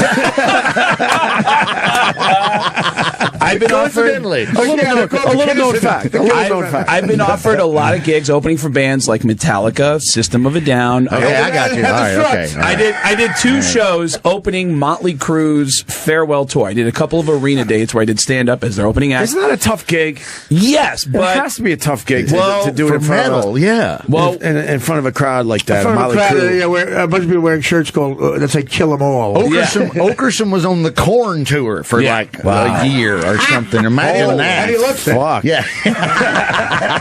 Well, we didn't even eat the corn. We ate it. My strategy was like Florentine teeing them up for each other. Florentine's had a strategy. His strategy was when it wasn't going well, he would just say, "Hey, you guys want T-shirts?" He'd throw out T-shirts. Yeah. My strategy was get on stage and lie to everybody and say, "My name's Craig Gass, and I am Motley Crue's sound man." And everyone went, "Yeah!" And I go, "The band has some very important announcements tonight," and I just made up a bunch of bullshit that made them cheer, and then I would make some jokes. That's why they were sued. And then there's a video of it. You can see a video of me opening for Motley Crue on YouTube, and the last show was going to be at of their career was going to be at Staples Center last New Year's Eve. Yeah. And Tommy Lee said, it'd be so cool if we could have you do that last show. And I said, I would love to. And I tried to get in touch with their management, kept getting the runaround. They said, we're going to have this band called the Struts open the show. And I said, who the fuck are the Struts? And then I went out and watched them. And they started out the show by their singer walked out wearing this glittery outfit and started singing a cappella. Oh, it wasn't Al Reynolds? And it Star Jones. Nice. It killed. It killed. And they actually got an arena full of people who had no idea who they were to go, wow, this band's fucking cool. And it blew my mind. And the Stones love them. Rolling Stones have offered them gigs opening up from everyone from Guns N' Roses had them open dates on their stadium tour. Beyonce had them handpicked them to perform at the Made in America festival in Philadelphia. Now you got me. Wait, you don't know him? We saw some footage in here when we were last talking about this. Yeah, but he sounds a lot like Freddie Mercury. He looks like him. He's prancing around like him. He's doing his own thing. I don't mean that in a prancy way. Well, he's talented, man. Luke is the lead singer. So they're coming in tomorrow and they're going to play 2 or 3 songs. Are they English? Oh yeah, English. Oh yeah. By the way, I don't want to burst your bubble, but Tommy Lee told me and Dom Herrera it'd be great if we opened. Slayton too, I think, right? Artie, have you ever opened for bands? Yes. Yeah, absolutely. And it's something where I think as a comedian, I want to be. I opened for the Beatles on the Sullivan Show. I think as a comedian. It was them, then Topo Gigio, and Artie Lange. A young Artie Lange. Yeah. They always want to do it because that's the hardest thing ever. It is the hardest because nobody fucking cares. Nobody cares about comedian. So the money's got to be good because why would you take that gig? That sounds like a nightmare. Yeah. Really? Yeah. You're just all right. They used to do it. There's a great story about Steve Martin was the opening act for the Doobie Brothers, and there was a show in the 70s. Albert Brooks, the classic. Are you Richie? It's one of the classic comedy bits of all time. Wait, what is that? I don't know what. You don't know the Albert Brooks Richie Havens? No. It's amazing. Oh, Richie Havens. It's a classic Albert Brooks story where he's at the Astrodome in Houston. It shows you how the clip of that bit. It's wonderful. Is shows you what audiences used to be because you sit through like 8 minutes of setup for one of the best jokes ever, one of the best punchlines ever. I mean, he peppers it with laughs. But yes. And he's saying this in the Astrodome? It's a whole story. It's a long, involved Albert Brooks bit. You gotta be patient with it. How many people are at the Astrodome for this? It's packed. Yeah, absolutely. Yeah. Richie Havens right up to Havens after he just opened up in Woodstock. Wow. And they're going, Richie. They're chanting I gotta for him. check that out. It's a great. You don't know this? It's an old comedy bit. I truly don't know this one. It's one of that between Albert Brooks, between that one and then taking the puppet on the Tonight Show. Those are his two classic things. But the Richie Havens is every comic that's ever opened for a band should hear this bit. It's amazing. Now, if you're jazz groups in smaller theaters, it's okay. It's only when you get into the 10,000, 15,000. If it's 3,500 people, you can kind of handle that. Well, the legend was Steve Martin was at Steve Martin. Yeah, I didn't know this one. The Doobie Brothers, and at the arena. That just sounds funny. Steve Martin opened for the Doobie Brothers. At the arena in UCLA, they Pauley Pavilion? The Pauley Pavilion. They set up the stage in the middle of the arena, and they only sold half the arena, and then the other half is just empty. So the Pauley Pavilion. Yeah. And they go, ladies and gentlemen, please welcome your opening act, comedian Steve Martin. Steve walks out and faces the empty half of the arena and says, well, I thought there'd be a lot more people here tonight, but here we go. And he did an entire set with his back to the audience. Fucking brilliant. And said, wow, you guys are a lot louder than I expected. And he did his entire act with his back to the audience, and it killed. Right. I saw Janine Garofalo do that in 98. Yeah. Not on purpose. But she was fishing everywhere. I feel like... This bit works everywhere. I'll do it here. But today's audience isn't as patient for. Although I feel like there's a turn, because now they're starting to put comedy stages at rock festivals, and you can't do an 8-minute setup for a great punchline nowadays. There's Boston and Philly crowds where if you don't say the N-word within 3 seconds, you're done. They call someone a fag. Let's go. Artie and I did a show at the Electric Factory. Is that the name of the place? Electric Factory in Philly. Great venue. I walked out on stage, and they were there to see us. Yeah. I just said, "Hey, so I'm from New York." Boo! And I couldn't recover from my opening words. I'm from New York. That place had it was like you were a gladiator. Philly, all right. Yeah. A gladiator getting thrown in the fucking wolves. They had a upper deck, and they were looking down at you on stage. And I would do a joke. There'd be laughs. And the laughs would die down, and a kid next to his girlfriend holding a Molson with a red face, after every laughter would die down, he'd go, "You fat fuck!" and it got bigger laughs than anything I was doing. And so I let him do it. I want to get a check. I'm not going to tell him stop. Half an hour, now I'm getting into the rhythm.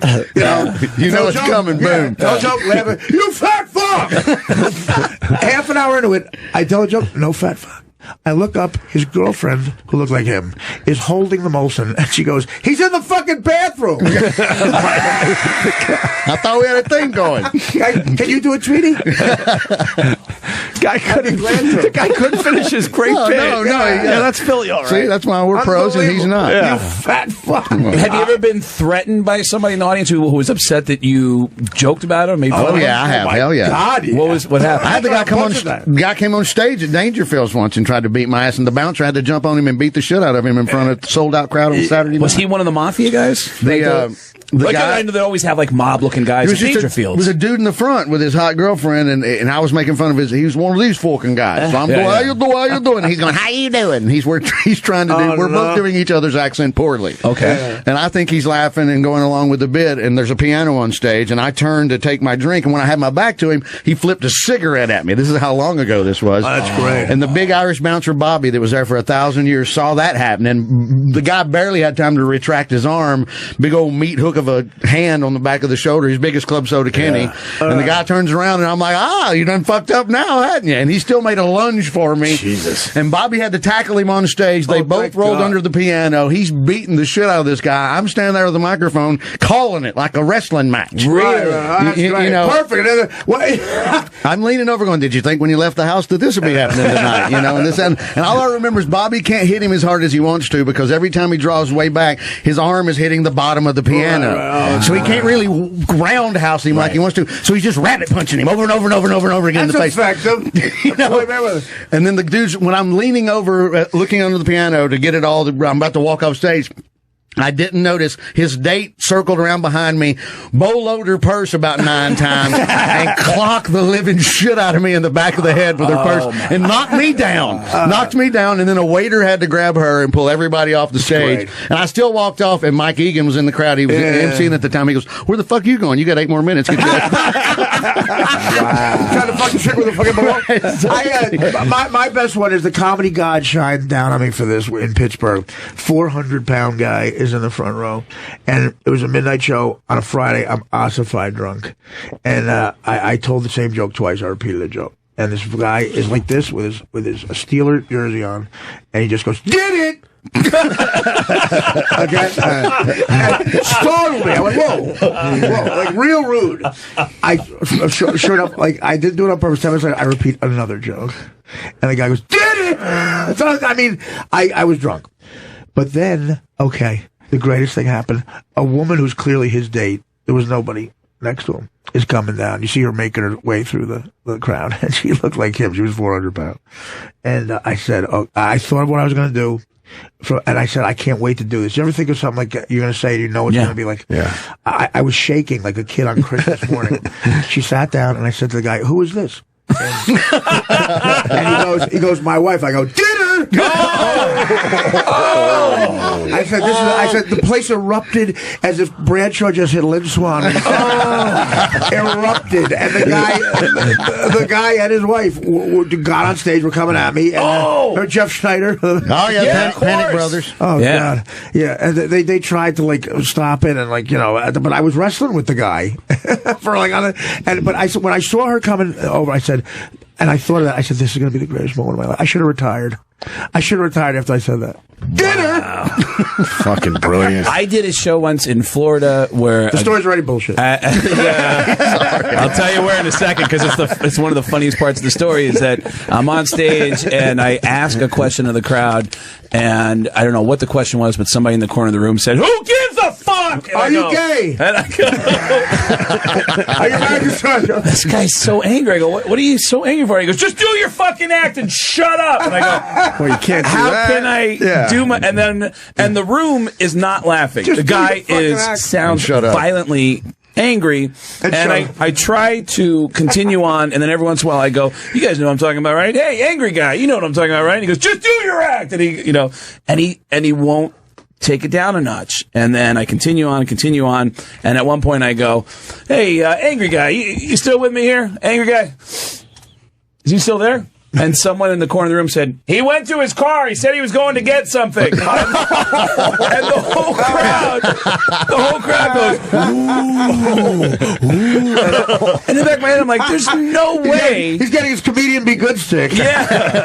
And I'm like, "There's no way that can be what it sounds like." Florida. And I finish my set. Florida. I get off stage. I go, "Thank you. Good night." I walk off, and the owner of the club grabs me and goes, "Get down, get down." He runs me in the kitchen. He goes, "The guy came back with a gun. Everybody's got to stay in the club. He's got a gun on him." And it wasn't me that he was mad at. Now they could have frisked him, come back in. They could have figured out what it might be. What happened was, he showed the gun to somebody, because what happened was the last time he barked at me, someone at his table turned around apparently and went, "Would you shut the fuck up?" And the guy goes, You stay right there." He goes out to his car, grabs the gun, shows the bouncer when he walks back in. He says, "Hey, just so you know, if I see that guy again, I'm shooting him. I'm just letting you know. If I see the guy that just told me to shut the fuck up, I'm shooting him."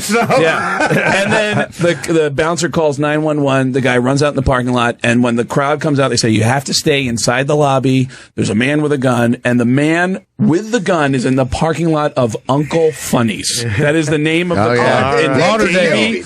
Davie, Florida. Don't say Lauderdale. Yeah. Uncle Funny's out in Davie, Florida. That place had great barbecue sauce. I swear to God. I played there with John, son of John, and John comes out of where we're supposed to get paid. He comes out with not all the money and a big thing of barbecue sauce. Sauce. Yeah. No barbecue, just the sauce. Just the sauce. Okay. And I said, "So where's my?" I was like $1,500. He goes, "Listen, I made a deal." I said, "John, if the deal involves that barbecue sauce, I'm just saying right now, we're gonna have trouble. This is the best barbecue sauce. We should split it. He's gonna share it with you at least. Instead of $1,500, he was going to give me $600 and half of the barbecue sauce. I said, does he have any blow back there? Like the old Uncle Funnies? Right. Like the good old fucking days?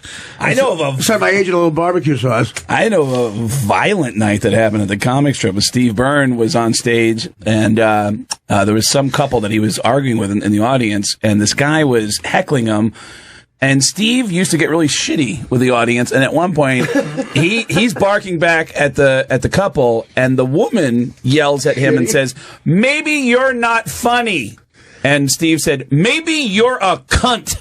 Jesus. And Steve couldn't see because he's got the spotlight in his eyes. Right. He can't see that the guy goes, too definite, jumps up, grabs his metal chair, and starts running towards the stage. And the bouncer goes, and starts to chase behind the guy with the metal chair. Big Jay Okerson starts chasing behind the bouncer, and Steve fresh off the court tour. And Steve Byrne is looking right in the direction of the guy, has no idea he's running towards him, and the guy gets a clean shot. No. Right on his head. Fuck. Steve goes down and he feels his head, he puts his hand on the back of his head, his hand gets soaked. And he looks at his hand, and it's covered in blood. He needed staples to put his head back together. For 10 minutes, he could speak fluent Portuguese. Yeah. Just for 10 minutes. Yeah, he was a 12-year-old boy. Yeah. Whenever you hear about something like that going sideways, sounds like you all have a story like that. Seems like it has pretty much happened to There's a all bunch of them. Yeah, there's a ton of them. Crazy. You know, you got the classic video where the guy hits the guy with the guitar. Yeah, You've seen that one. That's an amazing video. That's my favorite thing. Everybody knows that That's one. classic rewind. It's amazing. That one. It's amazing. That's never get. absolutely It's like amazing. the farting preacher. I never get tired of either one of them. we should tweet that out for the people. We've played What that many became times. of that guy? Kenny Moore is his Kenny name. Moore I was think his his name. name's Kenny Moore.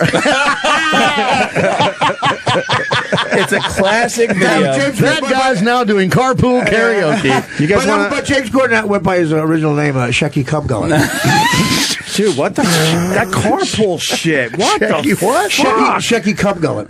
Cumgullet. I like That's his actual name. Cumgullet. Can you stomach With a that K or carpool C. shit, Artie? That's great. Yeah, it's great. Literally, his signature bit is something accountants' wives do. Right. That's getting Emmys. It's getting millions and millions of views. They eat that shit up. Him and Elton John are singing Tiny Dancer. Yeah. And they paused. Did you see that still shot? Yes, I did. Paused, there's the whole thing. Yeah. Mouth wide open. If he could he should do Tony Danza and get him to sing "Hold Me Closer," Tony Danza. That's an old one. You know that shitty joke. Two Cock Garage. I got a call because we forgot to do something. Ed is going to remind us. Ed and Philly, go ahead. Hey, guys. Hey, Artie, what was your human connection with Gilbert? Yeah, that's right. We said you ever have a human connection with Gilbert. Then went off. Thank you. All right. Right after Howard banned him, he realized that Howard had banned him from he couldn't get on Howard anymore for plugs. And that is the weirdest thing that was banned over there. Gilbert, yeah. So Gary told Gilbert they don't have comedians on anymore. And that day, Chelsea Handler was on. And Gilbert was mad. And I said, well, Gilbert, what are you talking about? They don't have comedians on anymore. So that led to me and Gilbert on the phone, goofing on Chelsea Handler for like 4 hours. Wow. One after the other. And the next night, 2 a.m, I get a call from Gilbert. Never's called me once, ever has it gone that way. And he sounded a little lonely, couldn't sleep, and he goes, Can we goof on Chelsea Handler some more? Really? Wow.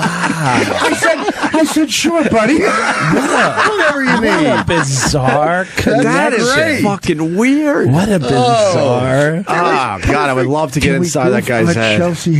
Can we talk about how cheap I am again? And then we goofed on until 6 a.m. I said, I could do that all. Are you kidding me? I could do that all day. That's like, wow. That's like I think he needed to do it, like he was going through withdrawal. Right. Something, right? No. That's like reading a kid a story because he can't sleep at night. Right. Got to take care of fucking Gilbert. Good night, Moon. There you go, Ed. Thank you, buddy. Good night, Chelsea. Yeah, right on. It's as human as it gets. Are you there, Chelsea? It's me, Talon. No. we haven't met. Are you there, Chelsea? It's me, Charisma.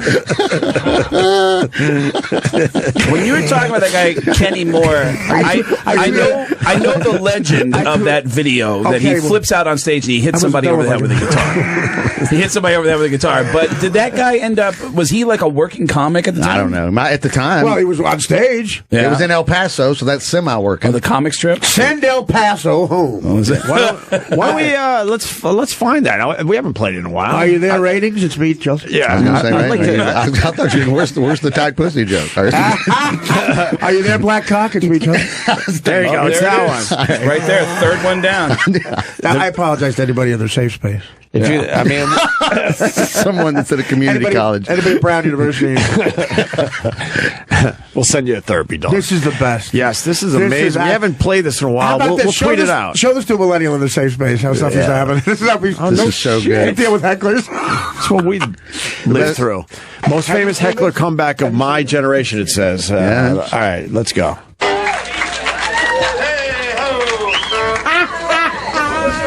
You can hear it building. What's your name? Asshole. Boy, you ain't shouldn't, but. Oh, it says Shreveport. I thought it was El Paso. Yeah, I'll tell you, if you guys don't shut the fuck up, about 200 people are going to beat the living shit out of you, and I ain't kidding.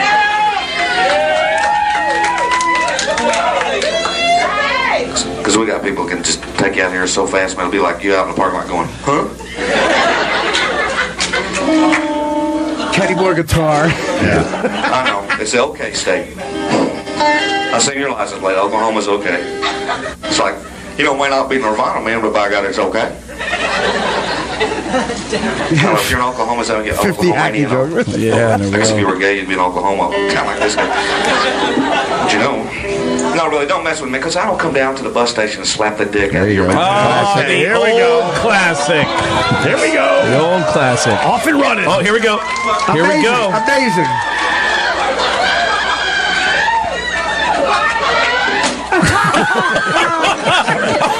Pause.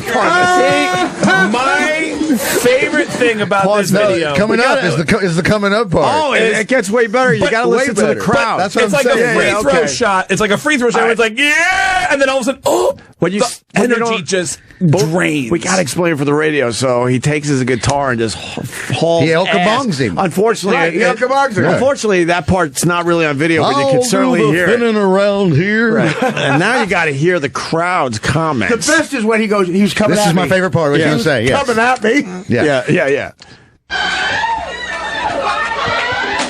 Oh, that's over someone's head. His guitar is and the whole fucked. crowd just stops. That was unnecessary. That was unnecessary, right? People are leaving. God fucking came at me. What do you think, folks? I can't get my He's trying to win the crowd The back. entire audience.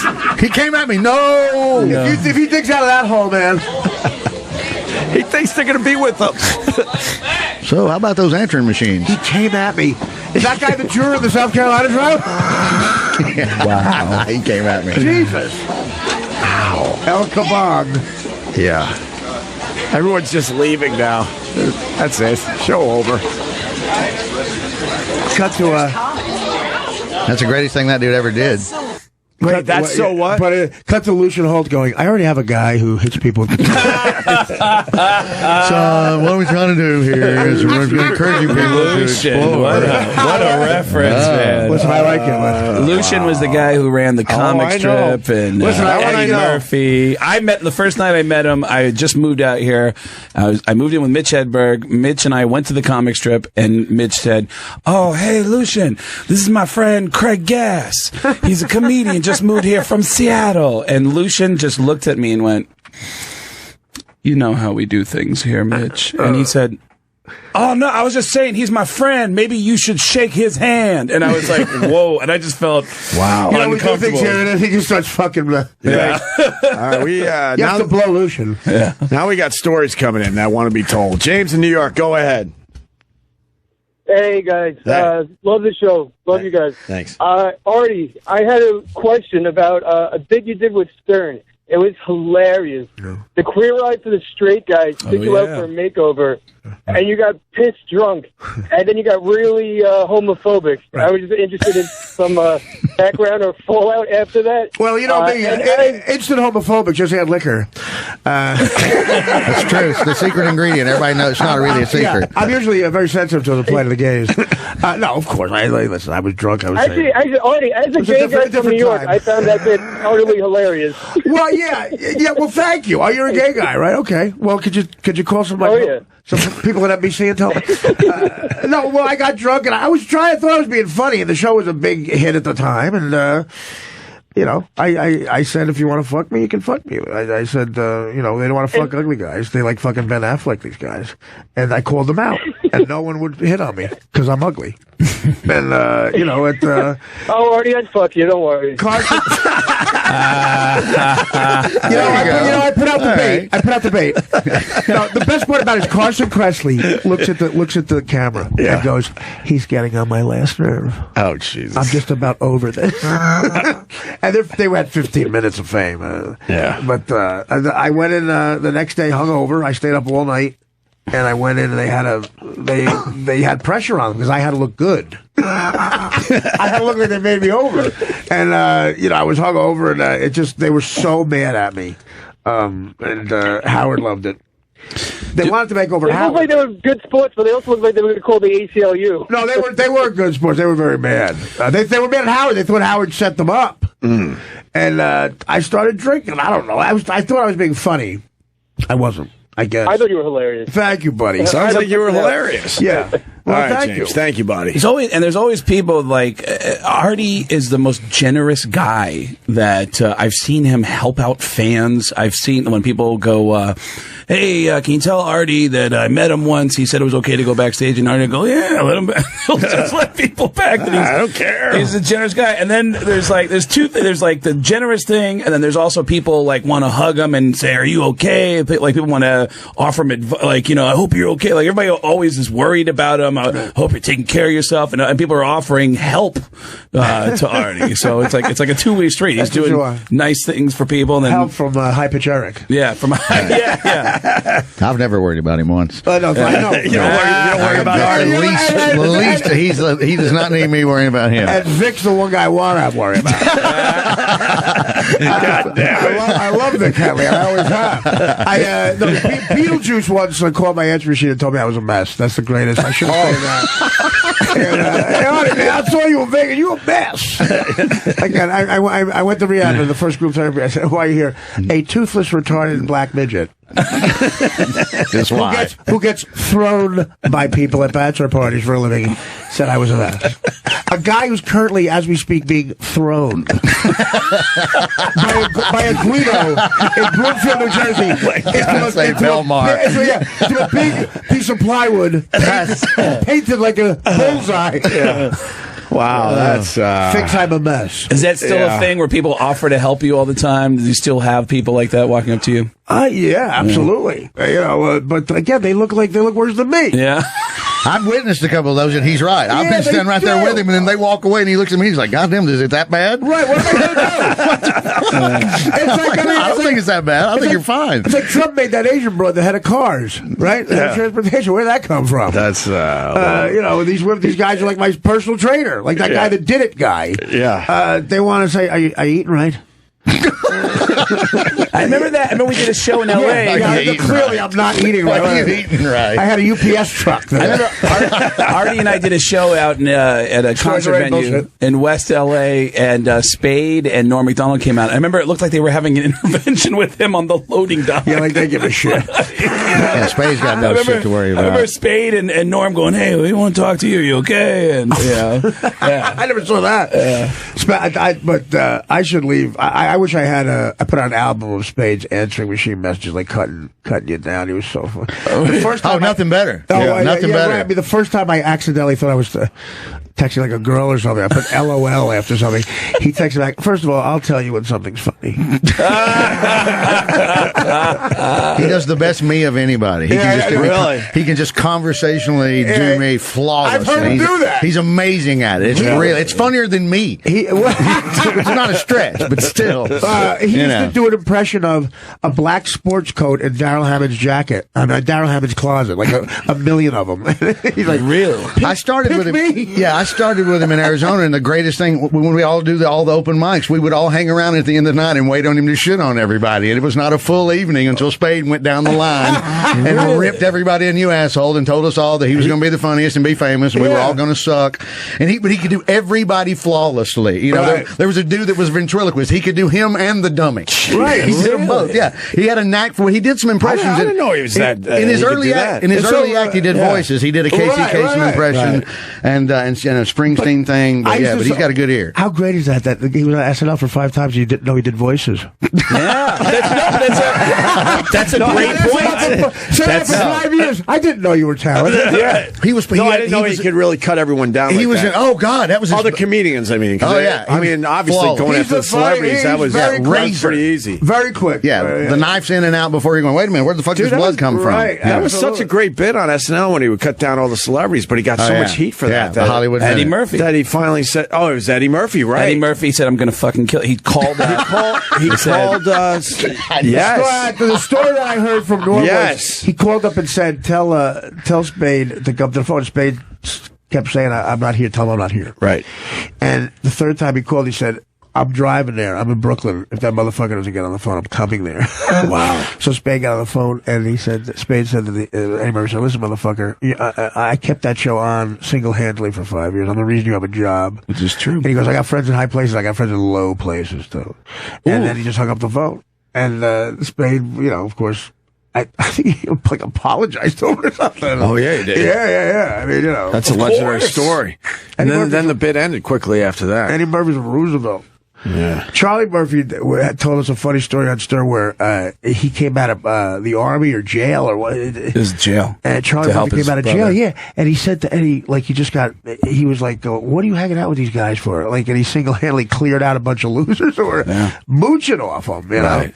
But the Charlie Murphy thing, how much he looks like him is so and eerie. Sounds like him. Yeah. Oh God, yeah. And he was his protector. I remember the interview with Charlie where somebody said, "Did you recently threaten somebody in the audience?" And he said, "Yeah, this guy was yelling." Yeah, this guy. And I said to him, "Hey, you keep yelling, I'm going to walk off the stage and I'm going to beat your fucking ass." Let me tell you something. Tragedy and comedy are both entertainment. When I walk off this stage and beat your fucking ass, I guarantee you everyone in this room is going to go, "God damn, I saw Charlie Murphy last night. He beat the fuck out of somebody. That was one of the best shows I've ever seen. So if you want to keep talking, I will come down there and beat the fuck out of you." And I was like, that's the craziest speech I've ever heard. I was in a van with him at Bonnaroo, and he had seen Jean-Claude Van Damme was on Larry King the night before. Oddly enough, if you put that together, and Jean-Claude Van Damme was talking about he had this Rottweiler that he had for a million years, and the dog got cancer, and he wouldn't put the dog down. Right. So the dog's going from like 150-pound Rottweiler. He's had all 4 legs amputated. Oh my God. All the hair's falling off the dog. The dog's blind. But Jean-Claude Van Damme is telling Larry King, but when I still whisper in his ear, his little tail just wiggles in the back, and I don't have the heart to put him down. Charlie Murphy is recapping this for all of us as we're riding the Bonnaroo, and he is about to get out of the fuck over the seat. He is so livid. He goes, "I'm gonna beat that son of a bitches out of fuck you, muscles from Brussels." Because you guys are gonna be watching like TMZ or turn on something one day, and you're gonna see Charlie Murphy just beat the fucking shit out of Jean-Claude Van Damme. He goes, "It's gonna be a cause of a goddamn Rottweiler. And you're gonna know the reason." And he was just fucking livid. I wouldn't cross Charlie. Yeah, you guys got all serious talking about him. The whole tone has changed in this room. Crazy. It was like I realized he was nuts. He's a fucking Navy, Air Force, some Marine Corps crazy guy. Yeah. And then jail on top of that. Jail and yes, the Army. right. Jail in the Army. Jail. Hey, you want to play that celebrity thing? All the celebrities coming out for the electors that we joked about earlier. I just want to see which celebrities are in this. As it goes, celebrities beg electors to be heroes and vote against Trump. Because in the end, they still have to vote Trump in. When does that go down? I don't know. Do you know the date? Very soon. Yeah, Monday. They vote Monday. That's Monday. why they're doing this. Okay. Monday the 19th. So there's a video out with all these celebrities. We want to just take a quick peek at this. Republican members of the Electoral College, this message All right, is we got for Sheen. you. As you know, our founding fathers built the I wanna Electoral see when the College drop to off, safeguard the American people As you know, my from the son has dangers of full-blown the AIDS. demagogue, and to ensure that the presidency only goes to someone who is to an eminent degree endowed with the requisite qualifications. An eminent degree. Someone who is highly qualified. What's her name again? Deborah Messing. The Electoral College was created specifically to prevent an unfit candidate. Who's this guy again? James Carville. There are 530 I did a movie with him. members of the That's Dat Fan? Dat Fan. Yeah. Just 36 other countries. The guy from ER. Gary Delabate. By voting your conscience on that Noah's December Ark? 19th. Thereby shaping the future. Better Call Saul. I'm not asking you to vote for Hillary Clinton. Dixie Chick. I'm not asking you to vote for Hillary Clinton. Skater. I'm not asking you to vote for Hillary Clinton. Moby. As you know, the Constitution gives That guy. the right to vote for Well, who do you anyone. ask us to vote for? Any eligible person, Gotta vote for no somebody. matter which party they belong to. But it should certainly be someone you consider especially Thomas Hayden competent. Church. Especially competent Loretta Swit. Hey, what happened there? as President of the United States of America. Gilbert Gottfried. Voting Those your blowjob conscience. lips. Chelsea Handler's a Brave cunt. Republican electors can give the House of Representatives Yeah. the option to select a qualified candidate for the presidency. I stand with you. I stand with you. I stand with you. I stand with you in support and solidarity with conservatives, independents, and liberals. Jay Moore. All citizens of the United States. The American people trust that your vote. Ben Kingsley. Moby. And that Moby. you, Yeah, you it's will Moby. make yourself heard Who was that? through the Tandy Newton. constitutional there's a responsibility lot of who's granted that's. to you by Alexander Maybe Hamilton not. himself. No, I don't know. That's not Tandy Newton. Is that Donald Trump That's has Mike Farrell. more than the qualifications to be president? From MASH, Mike He Farrell. lacks the necessary stability. And clearly Deborah the Abba respect for the Constitution of our Boring. You have position. The authority George And the Takei. opportunity to go down in the books as an American hero. You're Who right. changed the course of history. So You who have we my vote respect. You have my respect. You have my respect. For your patriotism. And service to the American people. Unite for America. Not a morning goes by where I don't wake up going, I hope I have Noah Wiley's respect at some point. I can't continue This throughout is- my day unless I Oh, know God. what Edith Bunker. This about what I'm doesn't doing. have a shot, right? No, they couldn't There even get was- Bowie's Heroes to get played behind it. You would, I mean, it's like Trump is paying them to do it. Right. It's so fucking annoying. That's It's there's a more effective video, and it's somebody who claims to be a member of the Electoral College, explaining why Hamilton put the Electoral College in place. I don't know what the name of the video. It's something Hamilton Electoral College. So Hillary Clinton could get elected. Yeah, it's What do they think is going to happen? Like, what is their argument? If it did go to the House of Representatives, they just allow the election to stand. Probably, I would assume. He's a Republican candidate. They got a Republican majority. Yeah, It of would course. waste more time, yeah. It would create well, what they I think some havoc in this country. The argument that the person who made the video, who was a member of the Electoral College, was to put any other Republican in besides Trump. Well, which one they want to put in? Yeah, I don't know. K6 name came up. Right. Is that why he was trending the other day? He signed a law to allow the abortion. You get up to 20 weeks. Oh, in Ohio, yeah, he did a thing where they wanted to go with the heartbeat, right? And you can't do it, and then he let it go to 20 weeks. At what point are you killing your kid? That was his compensation. He went to Wait, 20 he's weeks. a religious nut. He's a religious nut. Who wants him in the He didn't like Fargo. Fuck him. That's true. That's all I need to know. He likes the Grateful Dead, though. No, see, I like other people doing the Grateful Dead better than I like the Grateful Dead. John Kasich did a really funny video with me that I did with the Chili Peppers and all the bands that I performed with at Rock on the Range. And Kasich showed up to watch the Chili Peppers, and I pitched him the idea, and he was like, "Yeah, let's do it." And he, wow! And he filmed the thing. It was just all the bands giving me shitty advice about how to perform at a concert festival, and Kasich's at the very end giving me a speech. What does he say? What's the gist? I just said, well, I tricked him a little bit by saying, "Can you just tell me don't be scared?" And that's all I need. It's just don't be scared. And he I'm goes, going to vote for president for a guy who you tricked. number one on my list of criteria. Got a bumper sticker. Right. No case of Great Gas tricked me. Fooled by Craig Gass. I went to do this video. Now I'm the president of the United States. What the fuck happened? Yeah, I'll send you the video. He ended up giving me a speech because every time he said, "Don't be scared," I just kept saying, "But I am." And he goes, "Well, you can't be scared." And I go, "But I am." And I just kept prodding him to keep talking to me. And then he gave me a speech and said, "Listen, let me tell you something." And he gave me a little speech, and I was like, "Thank you, John." And I walked away. But that's not that bad. And it's a nice little motivational moment they gave me. But yeah, he was cool about it. But that's the name that was being thrown out was Kasich. I can't remember the other Republicans. What do they think is going to happen with Trump? What does Martin Sheen think is going to happen? Well, like the guy is tweeting Vanity Fair today, and his priorities seem to be with his temper and not with. Well, if the electors go against him, then what's the next move? Vic? I don't know. I don't know either. Do we have another vote or Noah Wiley's in? Do we vote again? Is there a special? It's spelled out according to how the Electoral College is explained. It's spelled out in a way to stop moments. Well, can you imagine Monday this really happens? Yeah. Holy fuck! Come on. Yeah, I don't think so. Yeah, I don't know. I don't think it has a shot. I'm so glad I can't vote because I'm a felon. I didn't have to get got out of that fucking thing. Yeah. I don't have to tell people what I'm doing.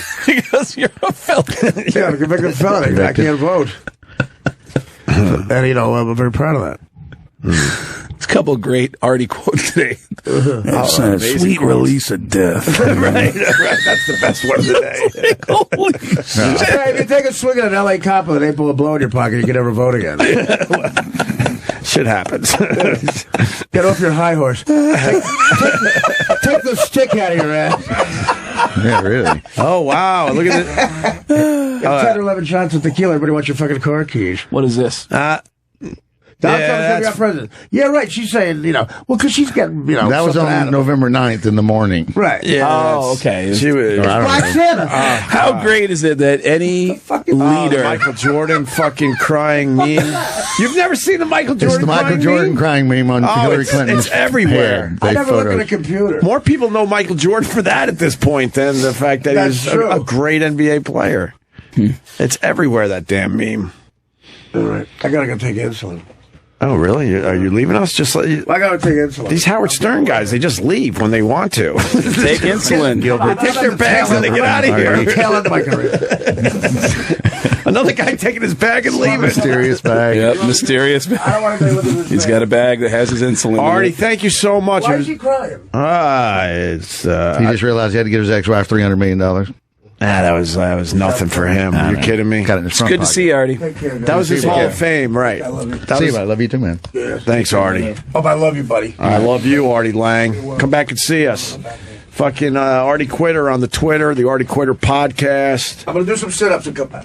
Merry Christmas, Artie. Merry Christmas. We only had a few more minutes left. We should just play Christmas music.